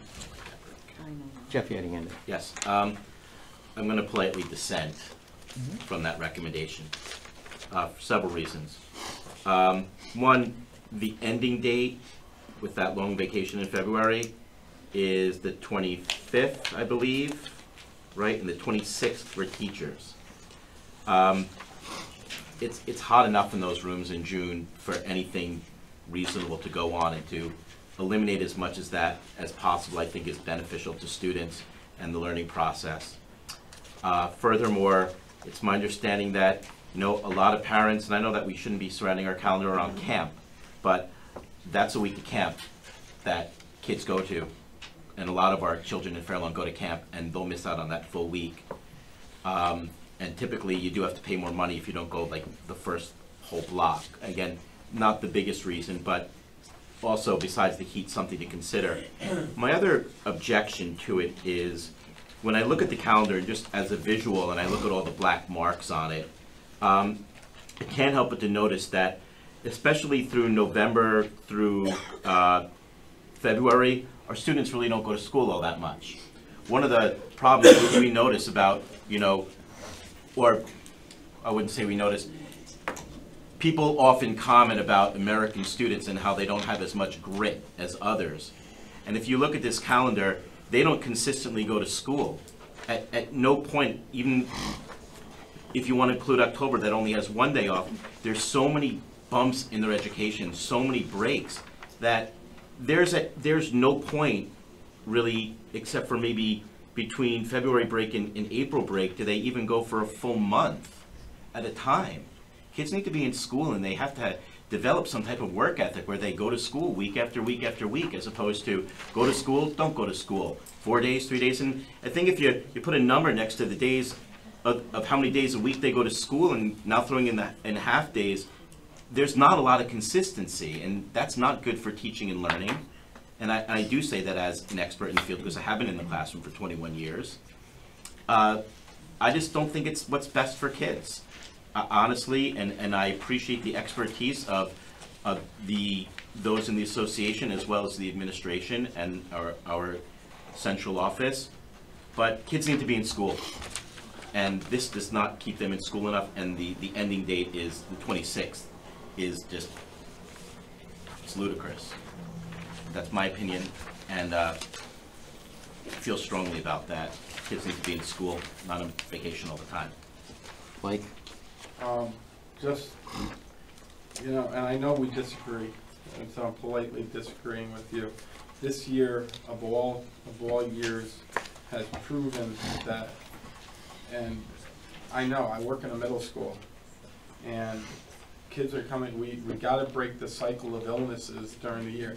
I don't like the fact that we're going till the last week of June, but I beg to differ on the warmth, because at this point, I believe, correct me if I'm wrong, that all of our classrooms are air conditioned. The majority are. So as far as that's concerned, that takes that heat. But I do realize it's hot in June, and it does go a long time into in June. But I think this year has definitely improved. And with the referendum hopefully being passed, there's going to be work that's going to be able to be done, referendum work that's going to be able to be done when the kids are out of school, these blocks of time. So they are going 180 days, so they are getting the education. I mean, right. So that's just, it's just my opinion. We'll get to the public in a minute. I'm going to go around. Respectfully, Ron and then Emily. You done, Mike? I just want to make a point of information. If the flu has been so bad in Fairlawn, as we say it is to break the cycle, we didn't close schools that it was so bad, and it could have been done weeks ago. And I don't think if you open up the windows for 4 days, 3 days, I don't think you need a full week to air out a building. Ron? I prefer option A, but I have my reasons. But I'm just curious, why this year are we off all day on Martin Luther, we're recommending Martin Luther King Day? Nothing against Martin Luther King, so nobody make a big issue out of it. I'm asking, I respect the holiday. I'm just asking why it went from a half day to a whole day. Because we're in the position this year of offering it as a full day. Remember, we had a nice debate about it last year, and in order to accommodate the end of the year questions that we're having tonight, we chose to have that as a half day for instructional time. So had we made Martin Luther King Day during this year, a day off that would have added to the end of the year and extended into the, that was the conversation we had, into the summer and the heat and so on. Oh, but that's my thing, like, why, if we, well, I'm just saying, is just keep it as a full day. Again, getting back to, I agree with Mike with the half a day, then it's one less day that we're gonna be in the school. You know, I'm not big on ending on the 25th. That's one thing I will agree with Jeff. I think it's way too long.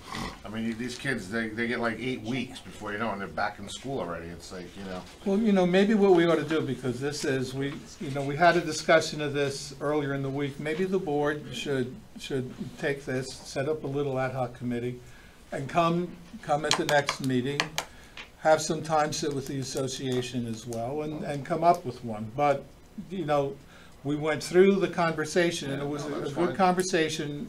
Everybody was, I thought, on board with B. And it's okay to change your mind. I'm not gonna say I'm gonna vote for it. No, but I'm saying, I mean, this way you can express it. This is early. It's only February. We need to do it by March at least. I don't think it's early. I think it's, I think parents need to know, are making plans now. We've never waited till March for a calendar. No, it's fine. February is our normal. That's fine. Emily? I just want to say that I also, if it were just up to me, which I realize it's not, I would choose A as well. I think having more instructional days before AP exams and any kind of standardized testing is good, rather than having more instructional days in June where people start getting a little bit less focused, the season changes, and I just think education-wise, it's better to have more days in the heart of winter than to have more days in the beginning of summer. Also, I think if there's any research to show that you break the cycle of flu by having extra days off, I'd be really open to it. I've asked around, I've looked for that, because I've heard people say that, and the fact of the matter is the flu is the flu. Like, all it takes is one little droplet that doesn't get caught when it's cleaned or whatever. I mean, I'm not quite, I'd actually like to see if anybody has evidence. I'd be really open to seeing that and changing my perspective on that particular argument. But that being said, I understand that I'm an educator myself, and I understand for teachers and probably for a lot of parents, they like the week off in February. They have their reasons, and I know the board majority supports that, so that's fine. But I just wanted to, for future developments here, some arguments to consider for not having that full week off in February, not maybe for this next year, but for years following, to be able to revisit that. Do we know when Park is next year? Starts the beginning of April. Beginning of April? Yeah, I don't have the exact date, but it's beginning of April, maybe April 7th. And it goes till May. And it goes The until window May. goes till May. Elise? It's interesting, because when I look at the calendar, I just think it's so clean, because when you look at the days that you're off, it's religious holidays, it's teachers' convention, it's Thanksgiving, there's no, like, random days put in there. They're all, federal holidays or whatever. The only thing that caught my eye is 2 of the calendars have 182 with 186, and 2 of the, and this B, which I have no problem with, has 183. And I know the federal mandate is 180, so I'm not exactly sure.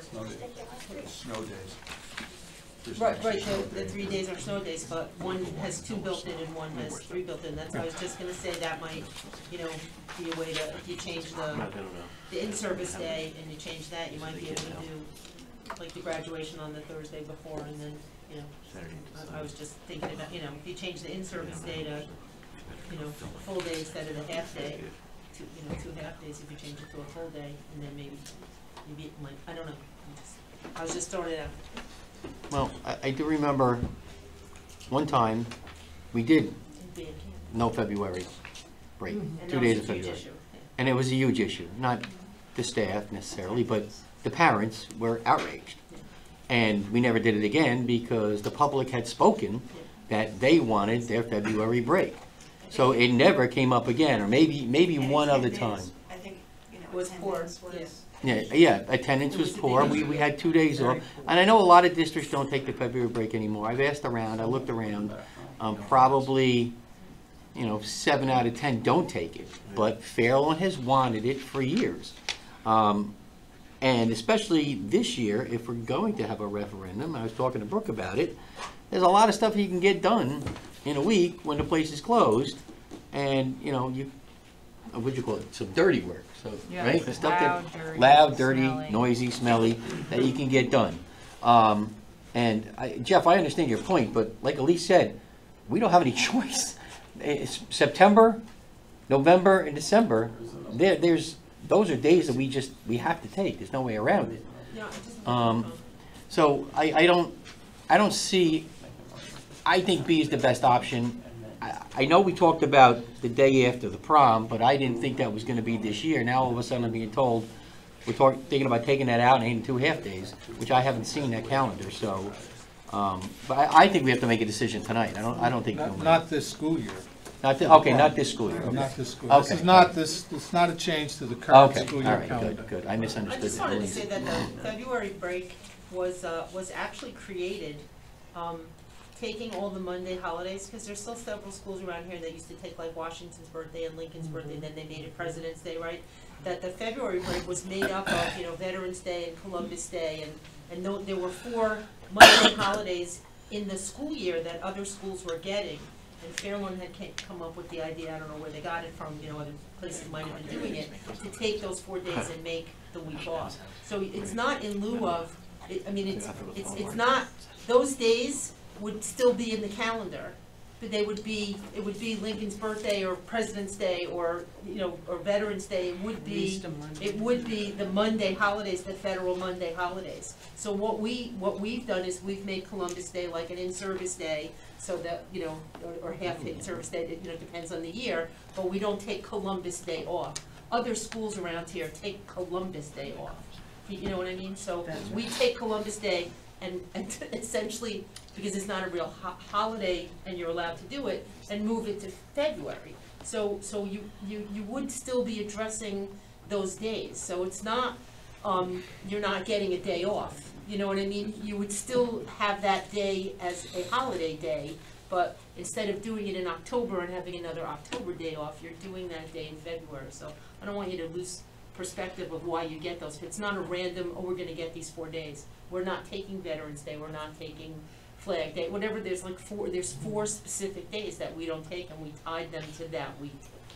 Emily. It's a little history. Can I ask we'll make 2 recommendations. So one is, instead of having the 2 half-days, would the administration be open to just having 1 full day in March? Just make Monday, March 11th? That we can do that?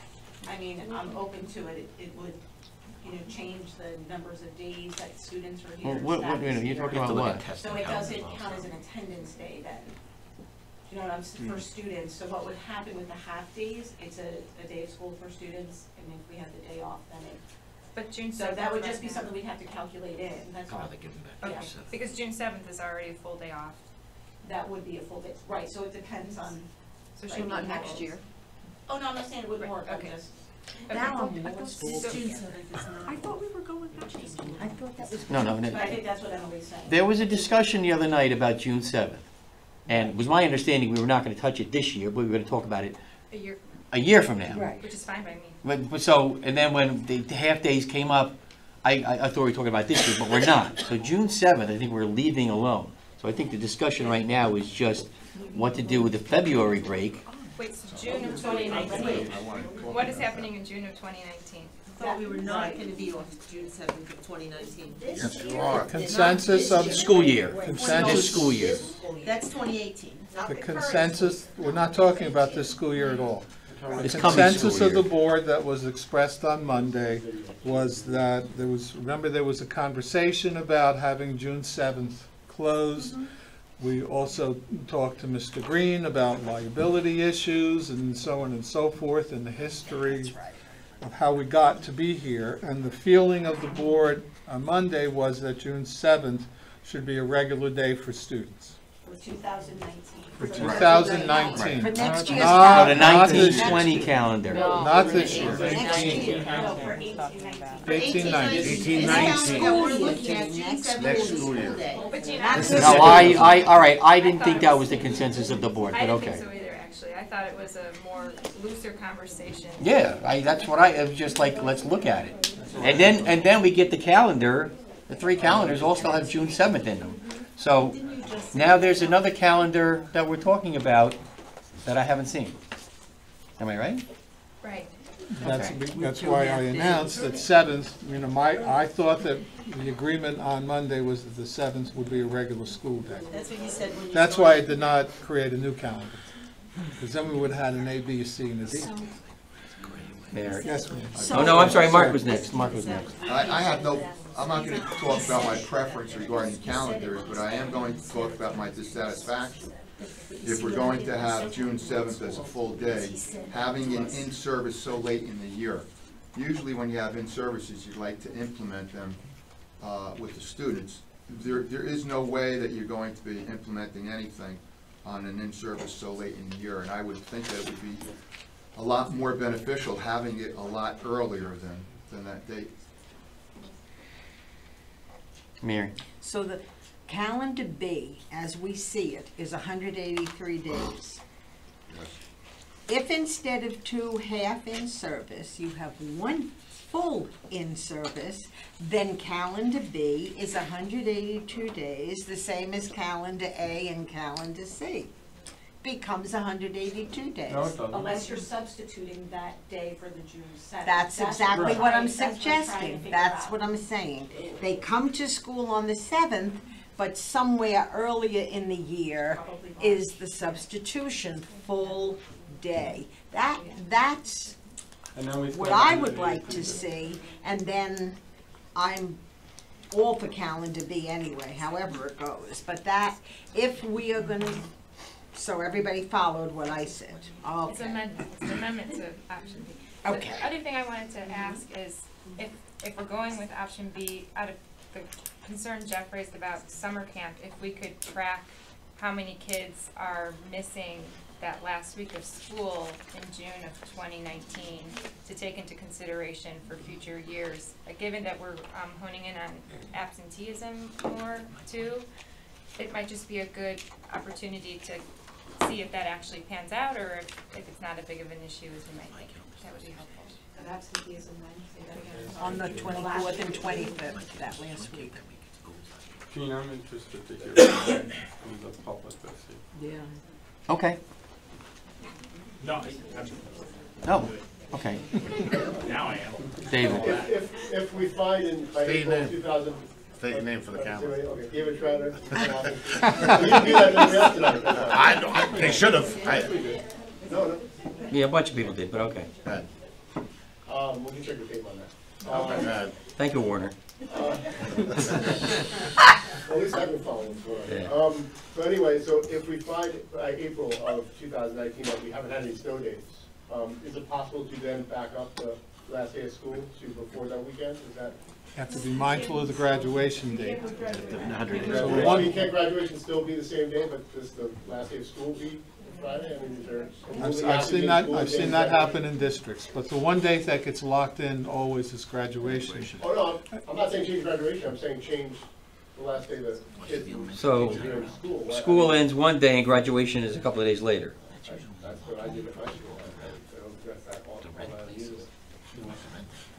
It's a little unusual because of the teacher, changing the dates of the teachers ending. Yeah, I'm sure they'd be very, very happy Yeah. to have to not come to work for this last. I'm just asking the question, that's all. Michelle. There's an issue with Just project state your name, graduation. please. Say your name, please. Because project graduation. Michelle, what's your name? Michelle Nappy, I'm sorry. Thank you. Some people know me. We know you, but they don't. The issue with graduation is project graduation for the high school students is planned a year in advance on that day of graduation. Kids have to bring their stuff to the school. There needs to be staff there that check their things that they're bringing. So there needs to be school that day because they will have to bring their stuff. Thank you, Michelle. Any other members of the audience? So, Dawn. Dawn Ebner again. A couple of points just to bring up relative to the 3 snow days. I know some people suggested maybe having 182 days, and I personally would never want to be in a superintendent's shoes on the day before. Any day, right? Any day. before a snowstorm or something like that, and making a decision about, I would personally say 3 snow days, if it's ever possible to put in a calendar. I think it's a fantastic idea, because teetering between, you know, are people gonna be mad at me because now we're taking a day off of April break, versus, you know, how far away do some of the teachers live, what's with getting the kids to school on time, you know, is the parking lot gonna be cleared? You know, so I think if it's possible to have 3 snow days built into a calendar, I think that's ideal, if it's at all possible.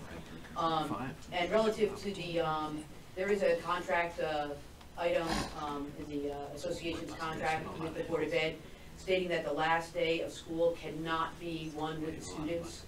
So bumping back those days, could potentially, influence or have, you know, be against the, existing contract that we have. By no means would I be the happiest person on earth not to get out until the 26th of June.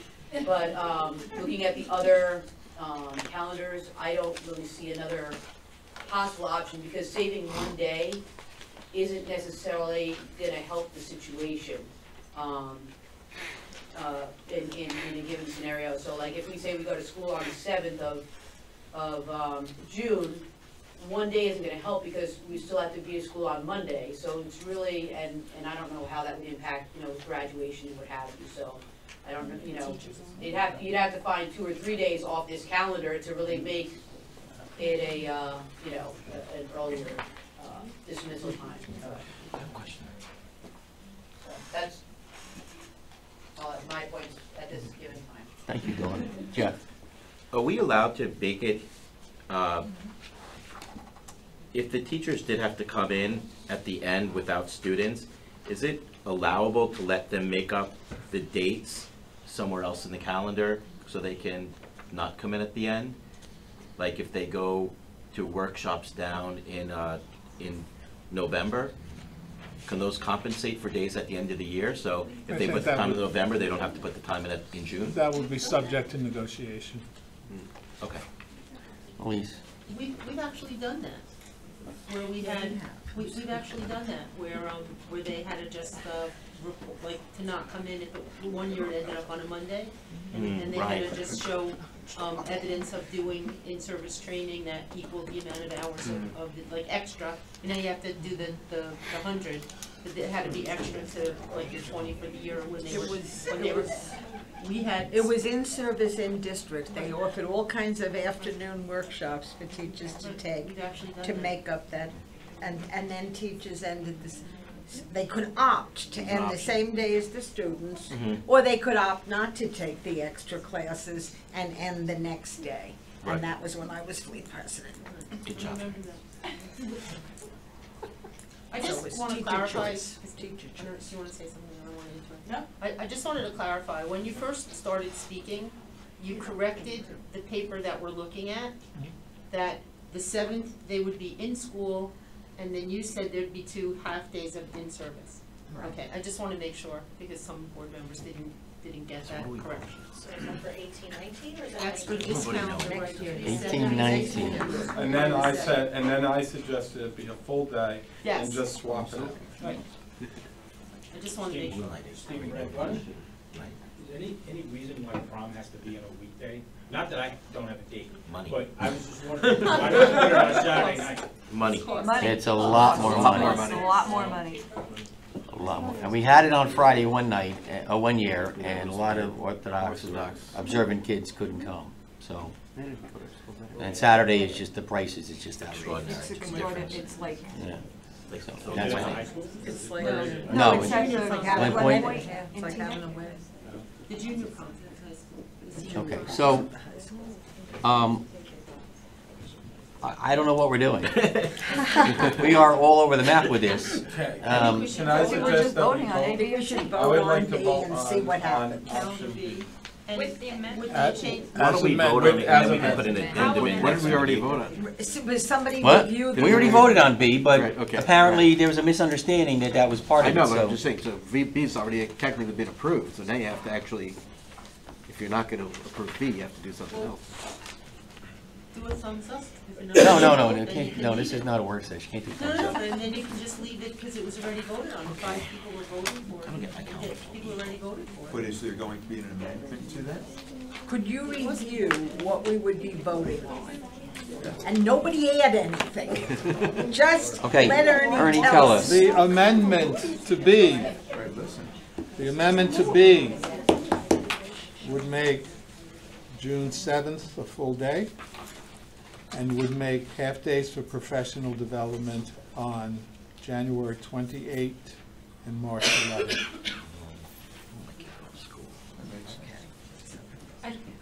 Second Then you amendment. have 184 days. That Then you would have 184 days of school. Let's just keep it the way it is. How about that? Elise. I just wanted to say that when Ms. Lacatina was asked if she could make it the one day, she said that's not a problem. I mean, it's possible to move an in-service day for whatever reason. So can it be without the June 7th, pending whatever day you pick for the in-service day? Future date, that it wouldn't be 2 half-days, that it would be 1 day? And So just to sort of clarify, so if we kept the 2 half-days that we spoke about, it would increase the school days for students to 184, and it would keep the school days for teachers the same. If we went to the 1 full day instead of the 2 half, it would keep it at 183 for students and still the 186 for teachers. So that would be the difference between those 2 scenarios. I don't have a preference either way. I don't know, Dr. Plestis. Yeah, just ask a question. Do not have a preference, but if you just for, I mean, which one would you choose? The January date or the 11th? The 11th date, there's no break in March for anyone, you know, for the kids. It's nice to have a break in March. So why does it make it more? All right. I mean, I think that that can certainly be a valuable time to do. Full day, March full I mean, day. if you had a day in January, which I'm not recommending. Swapping January. If you had a day in January, you already have January 21st. The first week you come back is short. Then you have January 21st, January 28th. Back to Jeff's point about continuity in the schedule, at least if you gave it in March, you know, it would break it up a little bit. Jeff, you already had it. Yep, my question was for Natalie. Ms. Lacatina, is there any advantage or purpose that makes the June 7th date not necessarily necessary, but advantageous to that day being off? Is there something like, for example, is that the culmination of the PLCs, and do you need that day? It varies each year, what we do on that June 7th date, the June date. It depends on what curriculum work we need to do, what standards-based work. So we've offered a variety of different things. Sometimes it's PLC, sometimes it's not. I do like the March date for that day because I feel like, back to was Mark's point, I don't remember whose point it was. I like having the time a little bit earlier to be able to talk about whatever district initiatives we're working on and then still have the rest of that year. What we could look at is what date do we do that early dismissal for PLC and make sure maybe that is closer to the end of the year. You know how we do that shortened day? So we could do one of those days, make sure we do it in May. So it is closer to the end of the year to do those culminating activities and make sure that our teachers move for that. So your recommendation would be, or preference would be for March? I think my preference would be for March. Okay, yeah. that helps. Yes. I think we're good then. Well, I am. Okay, so the amendment to B is to make June 7th a full day and move the in-service date to March 11th. Yep, sounds good. Okay, so that's the amendment to B. Is there a motion? So moved. Second. Well, let me make the motion, and then, Second. who moved it? Emily. Someone did. And Mark seconded, okay. Emily and Mark. State your name for the tape, please. Melger Scherer, do we know when the elementary schools have a half a day in March for their conferences? Yes, we do. So that is the well, I don't have the exact date off the top of my head, but it's the last 2 weeks of March are going to be the elementary conferences. So we make sure to stay away from that. So we're not interfering in parent-teacher conferences. They're school on the 11th, right? So that is That's correct. right. That is correct. March. But you do have school June 7th. We're on the 7th. We may still be talking about it. Okay, any other questions or comments? All right, we have a motion and a second. Call the roll, please. Jeff, why don't you? Second. Yes. No, we did that already. Oh. Nature calls. Why would Jeff leave? We're doing He a has roll to call. go. We're voting on the amendment. Okay, Mr. Barbarulo. Yes. Dr. Cohen. Yes. Mrs. Frankel. Yes. Ms. Quackenbush. Yes. Mr. Rosenberg. Yes. Mr. Spindell. Yes. Mrs. Wallace. Yes. Mr. Klein. And Mr. Banta. No. Okay, moving on. E1, attendance at conference conventions workshop. E2, approval of extracurricular trips. E3, approval of student teachers, interns, practicums, field observation placement. E4, approval of bedside home instruction. E5, 6, 7, and 8, and 9, and 10. No items. Have a motion for E1 through E10, please. So moved. Second. Questions, comments, members of the audience? Members of the board first. No. Members of the audience, E1 through E10.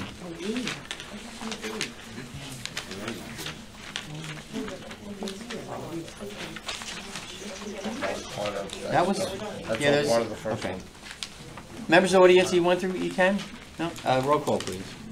Mr. Barbarulo. Yes. Mrs. Frankel. Yes. Ms. Quackenbush. Yes. Mrs. Wallace. Yes. Dr. Cohen. Yes. Mr. Klein. Mr. Rosenberg. Yes. Mr. Spindell. Yes. Mr. Banta. Yes. P1, approval of appointments. P2, approval of resignations and retirements. P3, approval of leave of absences, amendment of leave, rescission of leave. P4, change of personnel assignment status. P5, additional remuneration. P6, other business. Motion for P1 through P6. So moved. Second. Members of the board, questions, comments on P1 through P6, Ron? Oh, wait a minute, I apologize, just 1 second. Okay, we got time. No, just, I had spoken to Brooke about something else, it's not on this one, I apologize, go ahead. Okay, so you don't have anything on this? No, Emily? I Just don't. want to say thanks to the administration for creating the new non-bargaining position of the senior systems administrator, which hopefully will greatly enhance our IT technology capacity moving forward. So thank you for doing that. I'm looking forward to a great hire. Thanks. I agree, Emily, thank you. Members of the audience? Questions, comments? Dawn Ebner. I have a couple of questions. P4, when you're looking at those items there, it says from effective date to effective date. So the effective date is after the from date? I don't know if I'm. That's what we talked, Yeah, that was my question, sorry. So much of the hiring has to do with pending fingerprints, and so when we get that information back earlier, then we can start them earlier than we thought we could. Oh, okay, so. So we kind of, It was err on supposed the to side start, of caution. it was supposed to start on one day, but you were able to start it But, earlier. yes. Okay, that's question number one. Next question. Hold on a second. P6, can, and maybe because I missed the last meeting, but what is this senior systems administrator, what is that position? If I can get an explanation of what that is. I can answer that. It's basically a technology position that's going to be working with networks and servers, and it'll basically be a backup for our director of technology. Okay. All right, and hopefully this is my last question. This is on P5D.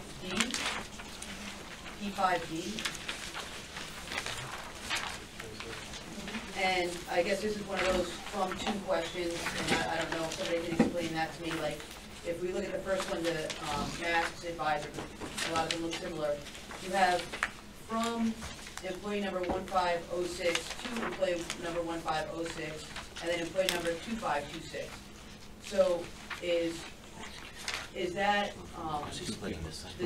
the second two stipends? Does that mean that the $3,900 is split $1,300 for employee number 1506, and then the $2,319.33 is for? Yes, that's correct. Is for the other one. Okay. P5D. Because those two numbers don't add up to 3,900. Well, because there is a partial payment, so this employee had worked the beginning half of that stipend, and then now the rest of the year will be filled by those two. Right, but still, if I look at the first one, the mask supervisor, the 1506 and 2526, that comes out to $3,619.33. The steps are different. Oh, okay, so, all right, so That's why it's a Okay. little bit different. Oh, yeah, it's step 2. Does that make sense? Step 2. Okay, yeah, absolutely, yes, thank you for the clarification. Sure. Anything else, Tom? I think that's it. For this. David? Yeah, David, just as a point for you guys, you put the names in the agenda that was on the website, but not on here, so I don't know what, I mean, I understand the need for confidentiality, that's great, but you should probably do that for the agenda that you also put up on the website as well. Yeah, why did we use numbers? Does anybody know? Yeah. Why is that confidential? That's now. Senior advisors. I'll say it. I'll tell you later. No. I'll tell you later. I'm at a loss. We've never, the names are not, Paul, are the? Well, let's not go further. Okay, we can't go further, okay, it's a personnel I'm issue. just saying you have two different versions. His point is Just that there's so you know, the that's version all. on the website that has the name. Okay, well. Anybody else? Roll call, please. Dr. Cohen? Yes. Mr. Klein? Yes. Ms. Quackenbush? Yes. Mrs. Frankel? Yes. Mr. Spindell? Yes. Mrs. Wallace? Yes. Mr. Barbarulo? Yes. Mr. Rosenberg? Yes. Mr. Banta? Yes. SC1, approval of tuition transportation. SC2, approval of bedside home instruction for classified students, 17-18. SE3, approval of required related services for classified students, 17-18. SE4, other business. Have a motion for SE1 through SE4? So moved. Questions, comments, board members? Questions, comments, audience? Seeing none, roll call, please. Mrs. Frankel? Yes. Ms. Quackenbush? Yes. Mr. Klein? Yes. Mr. Spindell? Yes. Mrs. Wallace? Yes. Mr. Rosenberg? Yes. Dr. Cohen? Yes, but I'm going to abstain on SE3. Mr. Barbarulo? Yes. And Mr. Banta? Yes. F1, approval of acceptance of gifts, grant funds. FE2, approval of discards. FE3, approval of bills payable, payroll. F4, approval of bills payable. F5, approval of board secretary report. F6, approval of board treasurer's report. F7, approval of transfers. F8, no items. F9, approval of contracts, consortiums, cooperatives. F10, no items. F11, other business. Have a motion for F1 through F11? So moved. Second. Board members, questions, comments? Mary? Yes, for the F1, like to thank the donation of $130 from AT&T, the donation of $4,052 from the Mills PTA. I just found the third one interesting. Thanks to the Kearney Public Schools for giving us 200 auditorium seats. That was very nice of them. And I just wanted to go back because somehow it slipped past us to thank the scholarships, all of those wonderful scholarships that we approved. Particularly, I feel very moved to see the Ron Newsom scholarship. I worked with him for so many years, so I'm tying all the thank yous in. Thank you, Mary. Any other board members? Ron? To your point with the seats, yes, it was very nice of Kearney to donate those because it helped us save a lot of money. They were the exact seats that go into TJ. So it worked out really good. That's the effort of one of our maintenance people who found them. So I wanted that. Just a quick question on F11. These are for it says the final tuition rates for 2016, 2017. So they're gonna why are we approving that now? Like, So this is a required. we're into this, you know what I mean? We're Yeah, so halfway. this is a requirement of the state, so what they do is they take our final reports, because remember, it takes them that long to process our audit, so our audit is due by the state in December. Okay. So it takes them a couple months to process that, so we're always kind of a year behind with our certified tuition rate. Okay, and the thing, the difference, I guess the The cognitive mild. cognitive mild, the cognitive moderate, they're different, is there a reason, like, I mean, the children, I assume, are different, like, because one number's really way higher than the other. So these are the accepted programs from the state of New Jersey, and it goes in accordance with our ISSA and our school report card, and it kind of files in with what we reported in our audit report. Okay. That cognitive mild rate is a reporting error that we're working on to try to have that corrected with the state. Oh, okay. Okay. No, just in case anybody got alarmed, because like, it's a Yeah. big disparity, they're like, uh-oh. Yeah, so nobody's, What? nobody's being charged that rate, and we're not receiving. No, I understand that. I did speak earlier to her about it, but I wanted to get a better explanation. We talked about it, because some people are really going, wow. Thank you. Any other board members? Members of the audience, F1 through F11, questions? Yes. F11. Just state your name, please. Stephen Brand. F11 Delta, the camp tuition, these are weekly rates. Session 1 is 572, session 2 to 4. Session 1 is 3 weeks. Session 1 is Each section is 3 weeks. each week is No, no, that could have But 2 weeks, sorry, 2 week sessions. You go for 8 weeks. Oh, yeah. So.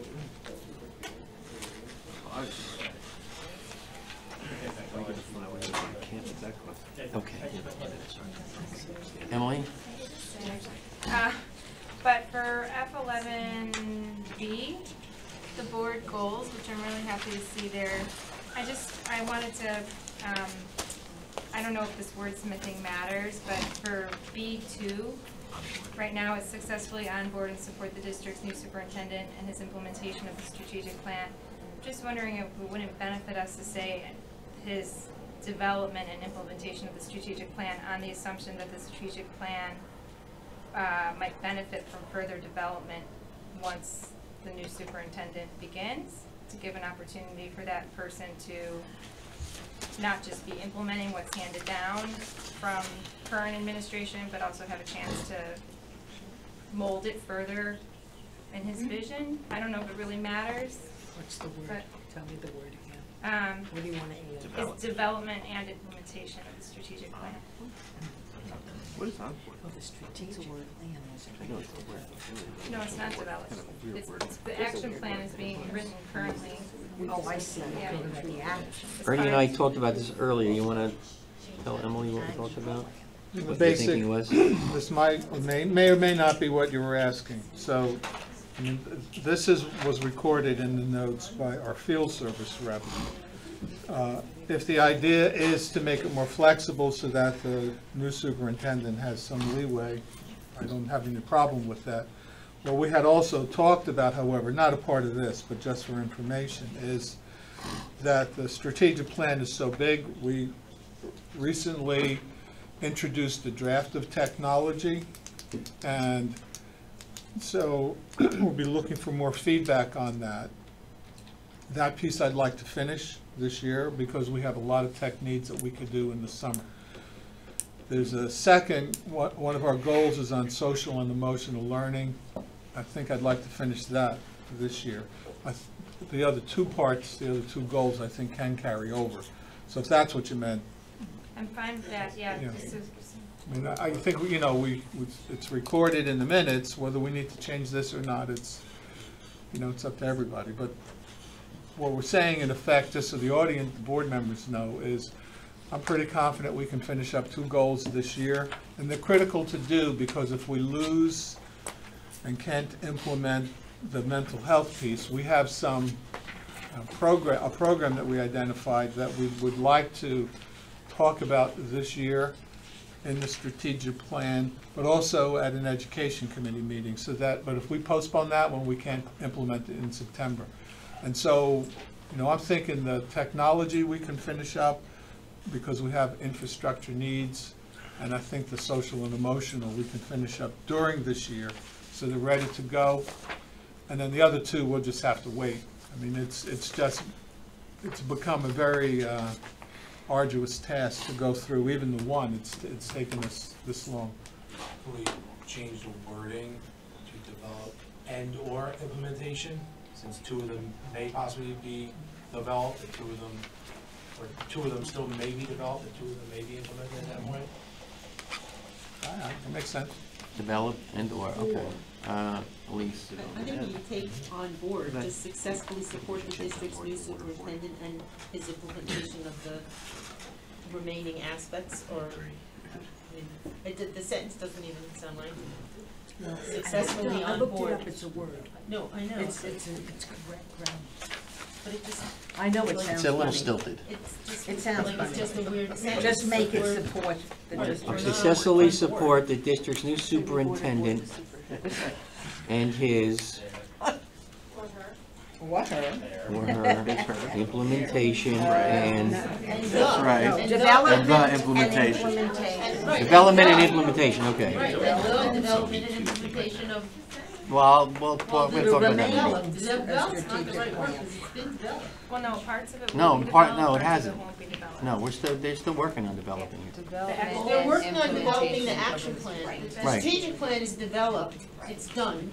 So you can parse your words any way you want. Sorry, Lisa, but an action plan is part of a strategic plan. Yes, but it's a part of the strategic plan, so the strategic. I don't know why we're getting bogged down in minutia language. I mean, I think we all agree. Write whatever you want, I'm fine with it. Can Yes. change things. We all agree. It's in the minutes. So it would read, Friendly amendment to. it would read, successfully support the district's new superintendent and their implementation of the strategic plan. Development The- and Development. Development and implementation. I'm not voting for development. Because it could be his, her. Pat's waiting with bated breath, so he can explain it to her. She's trying to write it. Successfully Mary's support the district's new superintendent and implementation of the strategic plan. Yeah, correct. development and/or implementation. And/or implementation. Development and/or. Okay, and so we're eliminating his or her? We're taking out the his. Of course, it could be his. We're doing there or, sorry. Mary, that should make you cringe.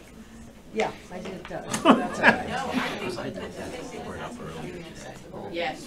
What? What is there? Oh, no, I'm not allowing it to become acceptable here. I taught English for 40 years. We're not allowing it to become Unless we're gonna acceptable here. I'm sorry. All right, can we move? No, we're Somebody read it. I'm saying onboard is an adjective, not a noun. We are or a verb. onboarding the goals. So it's used improperly. It's the word, but it's not being used properly. Yes, that's what I. The wrong part of speech. No, it's correct.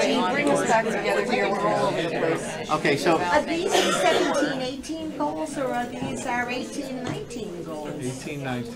Well, there is a transitive verb. yeah, it's 1819. Is that, I mean, aren't these our Yes. goals? It's 1819, it's a typo. We'll fix it in a minute. Right? Yeah, right. Okay. I'm losing control. Thank you. All right, so, Bring us back Brooke, together. why don't you read what we think we have? Okay.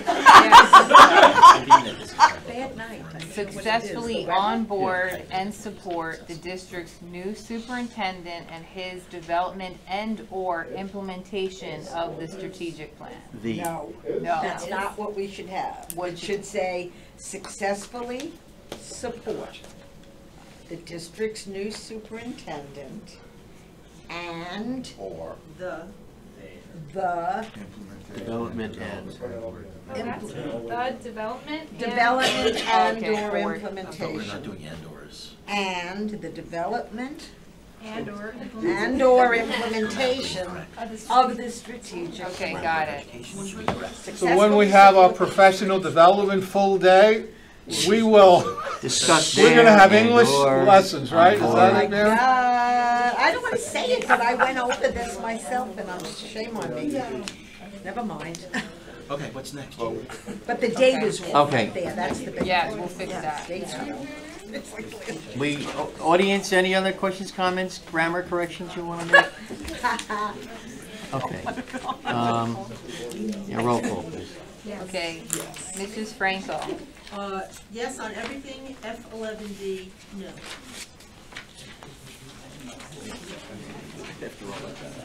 Ms. Quackenbush? Yes. Mr. Klein? Yes. Dr. Cohen? Yes. Mr. Rosenberg? Yes.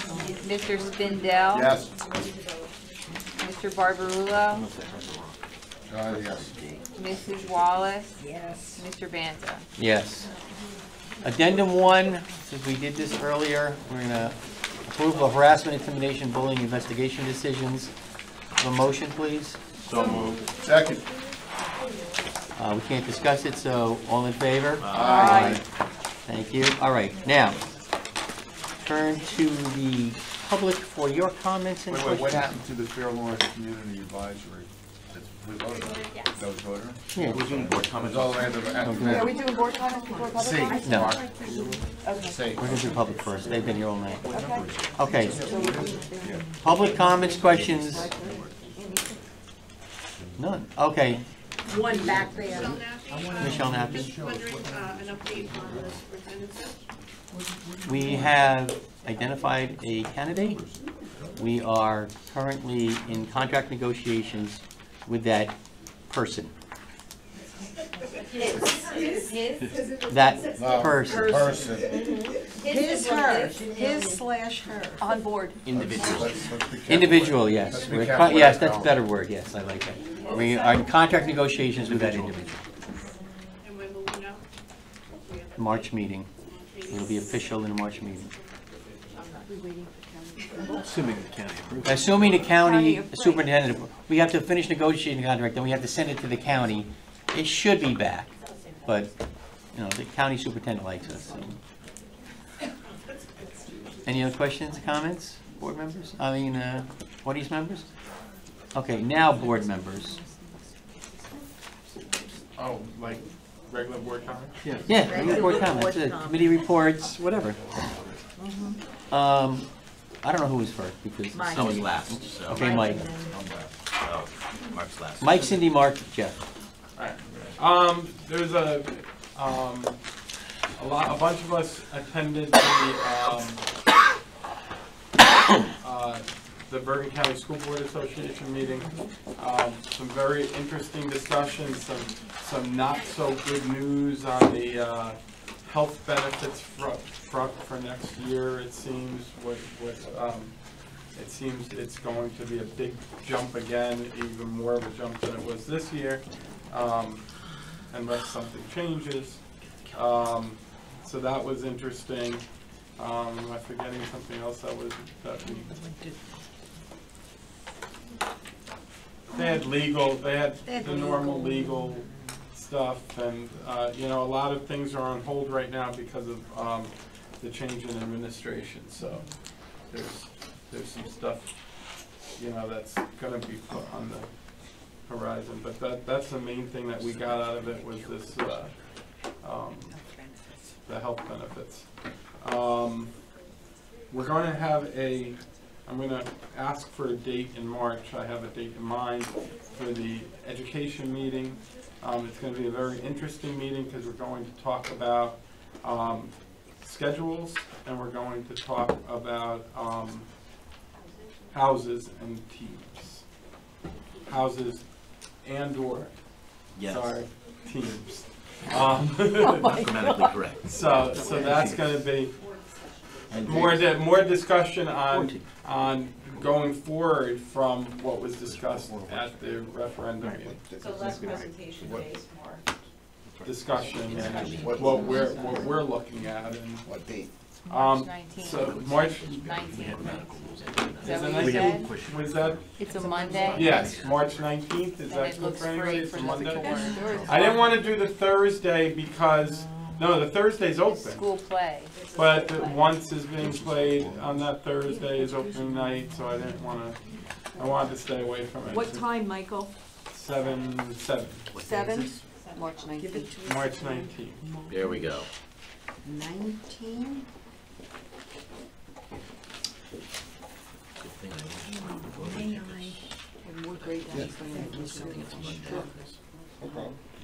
Okay. Anything else, Mike? One other thing, only because this gentleman has really been helpful to our school, the grandson of Henry B. Mills' house was destroyed in a fire last week, and the community, there's been an outpouring from the community. There's a GoFundMe page, there's donations to the rescue squad. This gentleman, Stephen Mills, is a member of the rescue squad. Every time the schools ask for, especially some of our special ed programs like extended school year and stuff, ask for the rescue squad to be there, Steve is always there. He's always there for us. That's just the kind of individual. It's really heartwarming for me to see the outpouring of this community, and I just want, because he has a namesake in our schools, I just want to mention it, that it was sad. It was last Saturday night. Cindy? I just wanted to say that I was sorry that I was so confused about the thing. When we do retirements, usually those are the ones that we all in favor do, and then I think what confused me is we didn't have an official roll call, so I just wanted to apologize for being so confused. And try to get on board. Student Dialogue Committee met tonight at 5:30. On our committee this year is Mary Wallace, Ron, and myself as chair. One of my favorite committees. I love to see the passion and the fire in those kids. They talked about getting the GPA on their grade point average on the Genesis system. It's been in conversation for quite some time now, and the administration did a lot of work. They're looking to be able to present something to Natalie, who in turn then will present it to the Education Committee. But they have a whole process. They were able to make sure that there was no security issues, no ranking, which we don't participate in. So they really did a good job, and it's moving through the process that it needs to move on to. They did a cafeteria survey, which they're going to get like a salad bar and like a themed cuisine, which we thought they said lean cuisine, but it was themed cuisine. And also the placement of water filling stations. They're looking to put another one maybe upstairs in the D wing, and I just brought to their attention that because they originally spearheaded the first water filling station in the district, and now all of our schools are hopping on board. And I told them, you know, that was your vision, that was your work, that was your dedication in making it work, and now other schools are following your lead. And that just proves how much this student dialogue really does change and focus on the district, and it's great. They talked about lights on Sasso Field. Ron addressed that issue. If you want to speak on that, that's fine. You may. And they're also talking about amending and revising prerequisites of the math classes, specifically AP statistics. They're going to meet with the administration in the high school. The administration in the high school by themselves, and then they'll incorporate student government. Once it gets to where they could have a process, they will again present it to you, which will then come to the Education Committee. They were questioning why certain classes nullified you from doing something else. So they're starting the process of working that out, and it doesn't happen overnight. So the process will eventually see its way to the board, which is where it should be. There was also an issue about websites, the blocking of certain websites. Some students were concerned that certain news outlets were being censored as opposed to other things. It was explained to them that because we're part of the Google education, that the blocking sometimes comes from them, that it's not selective blocking from our administration as opposed to a liberal news. One viewpoint. Right. One of the reasons why Google may block is simply because one of the websites might have a message board, and they're fact-based. They don't want opinion, it's fact. So it's in their scheme. So they're going to start setting up a process where if a student wants to be able to access a site, of course they have to have, you know, they meet with Marco Infante, who is the student government advisor, and they're going to work on having some kind of form that be able to fill out, be approved, and whatnot. So that's also on the work. The class reports for 18, 19, 20, and 21, I can't even believe I'm saying those words out loud, class of 2021. They had some fundraisers that were extremely successful, and the PTA is now giving the board members, we're on their email for the PTA, so we're able to see a lot of the fundraisers that are going on in the district. And I had requested that last year of them to be able to let us know so that we could participate in a lot of the fundraisers, especially the food ones. And also, I said before about Dr. Palestis speaking to the eligible students who could vote, and they were very positive in exercising their right. And Ron, if you just want to talk about the lights on Sasso, that concludes my report. Yes, they brought it up about the lights on Sasso. I just told them that when the field was done with turf, that the conduit is in on the ground, so it's ready to be wired. We don't have to dig any of the field up. And then I just said to them that due to the cost and everything else right now, that it's something that we would continue to discuss, buildings and grounds and the rest of us. They did bring up about neighbors, and I said that fortunately I know 3 of the 4 neighbors right there by the field. Actually, I know 5 of them, like 7 neighbors right by the field. I said, but you know, their argument, I said, if you go about 100 feet, you got 6 lights and 4 towers sit right next to somebody's backyard that have been there for 30 years. So it can all be controlled by timers, you know, you can have curfews. They just felt that a lot of the neighboring towns, you know, have them, which they do, Ridgewood, Glenrock. Glenrock's right dead center of a neighborhood. Paramus, everything else, and they said that they just feel that would help attract more fans to their games playing at night, and that they can do more events to playing at night. And I said, yeah, there's also a possibility that if, you know, somebody needed to rent it out, like later on, there's logistics and stuff like that. So they were very happy with the answer, and I said I'd keep them informed as they continue to deal with the administration. Ron, do you remember when we talked about that years ago, do you remember what the cost was? Though it wouldn't likely be the same now. To put the lights? Just for the lights now. The lights, you're looking at around 500,000 to 750. Yeah, that's what I recall. That's what it is. Thank you. Okay, thanks, Ron. Brooks, like, let's please stop this conversation. No, I'll never stop that conversation. Mark.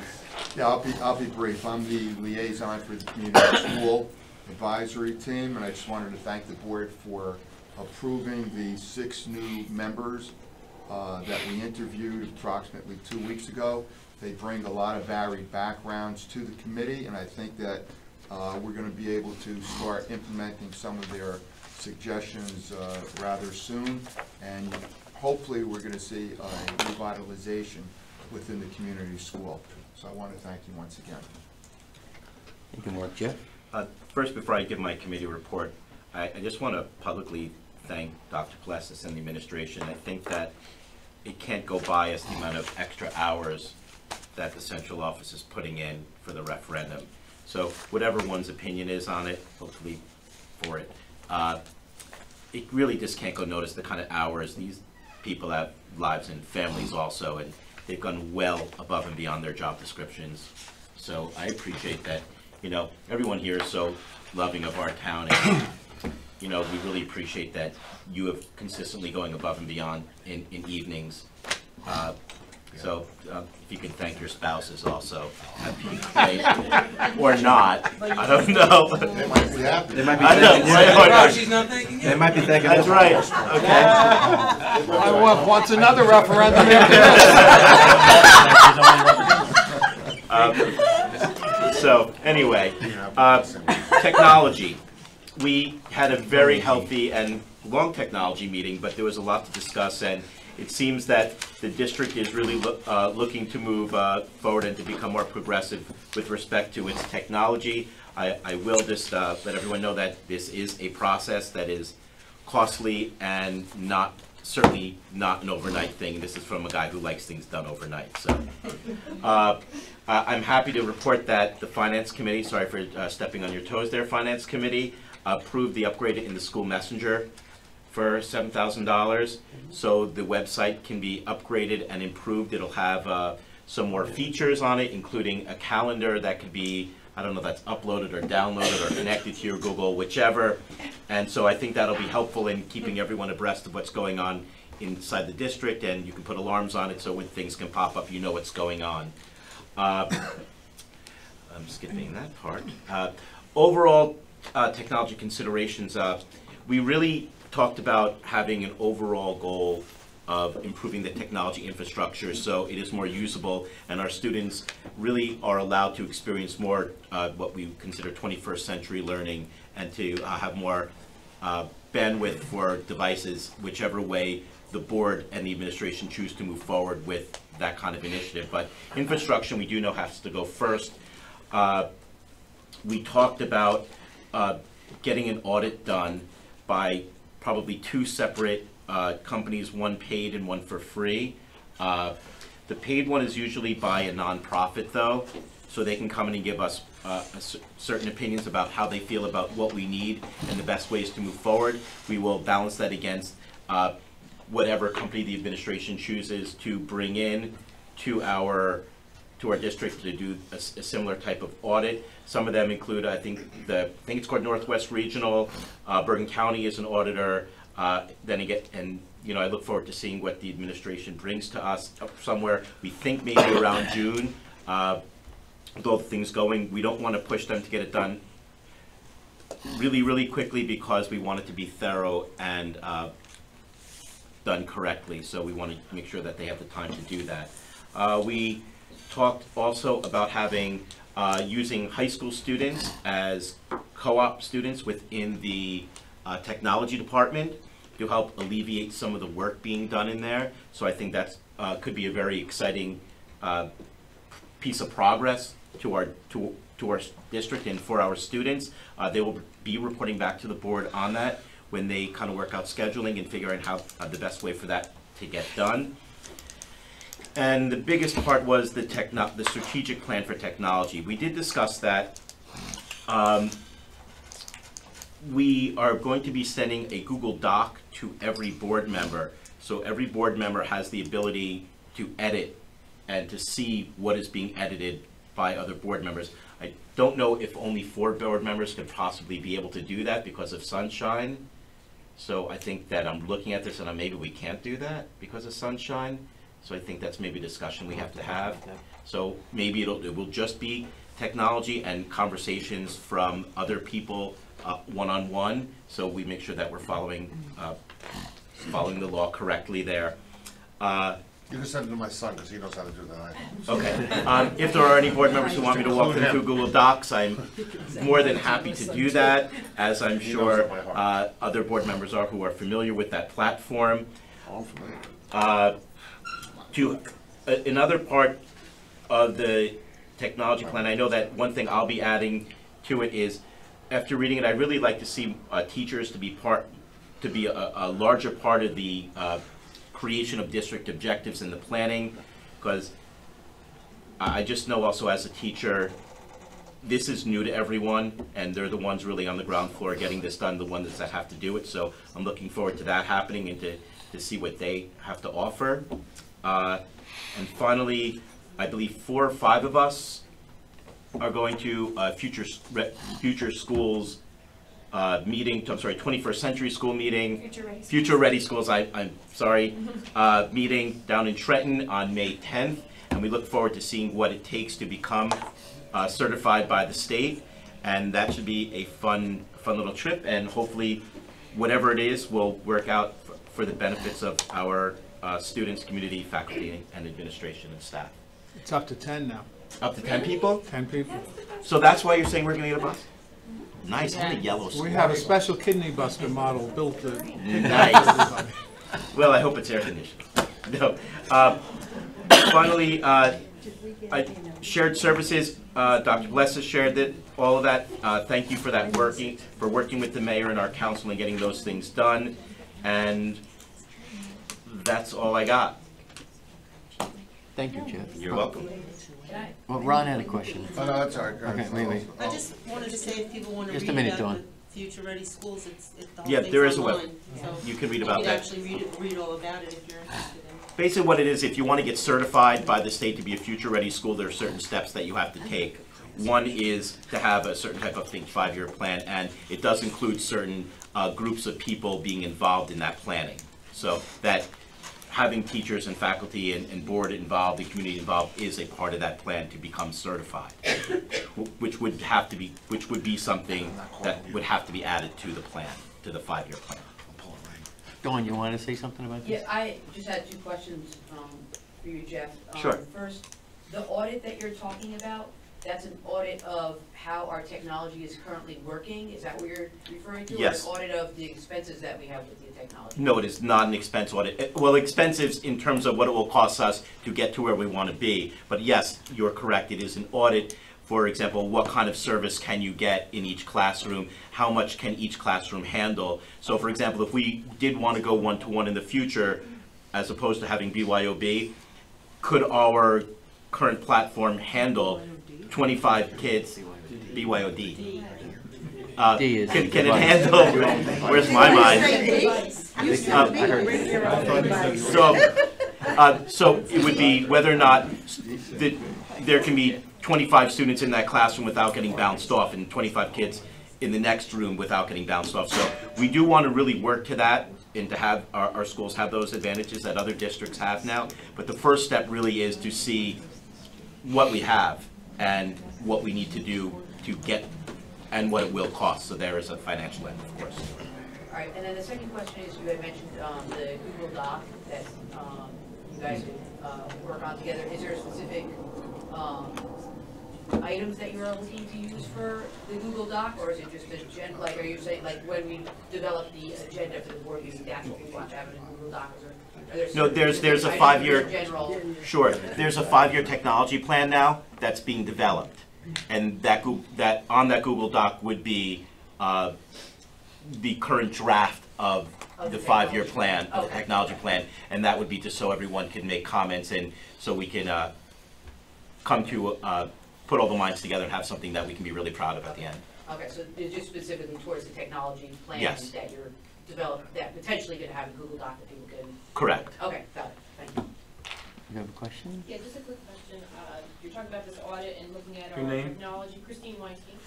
And you also including in this a special education piece such as communication devices, iPads, that kind of thing, or is that? It is separate? all, from how I understand it, please correct me if I'm wrong, Brooke, it would be all-inclusive. I think really, it's really not having to do with any software. It really is just hardware-based. No, I'm just talking about devices that would be available, but making sure that we have the most current, up-to-date, those kinds of things.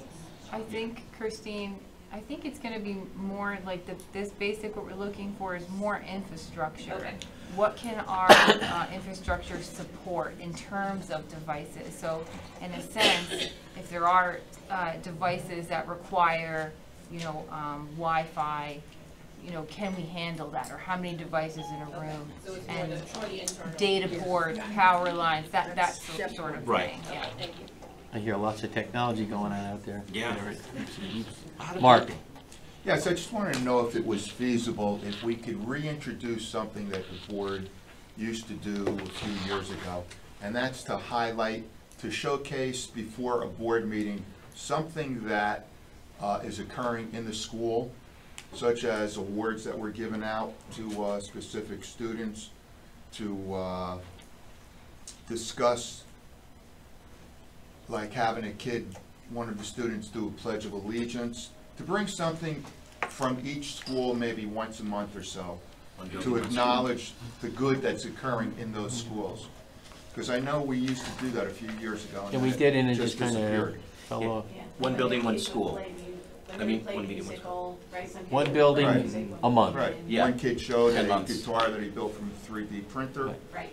Right. Right, Ernie's taking notes, so I don't see. Always taking notes. Yeah. We also are planning a very general student recognition and staff recognition for our June meeting, Right. as we did last year, which is a nice tradition. We've already had a number of student individual awards that are prestigious in the district, as well as teams, and our musicians receive state and local recognition. So that I had in June. This is a little bit different from what you're saying.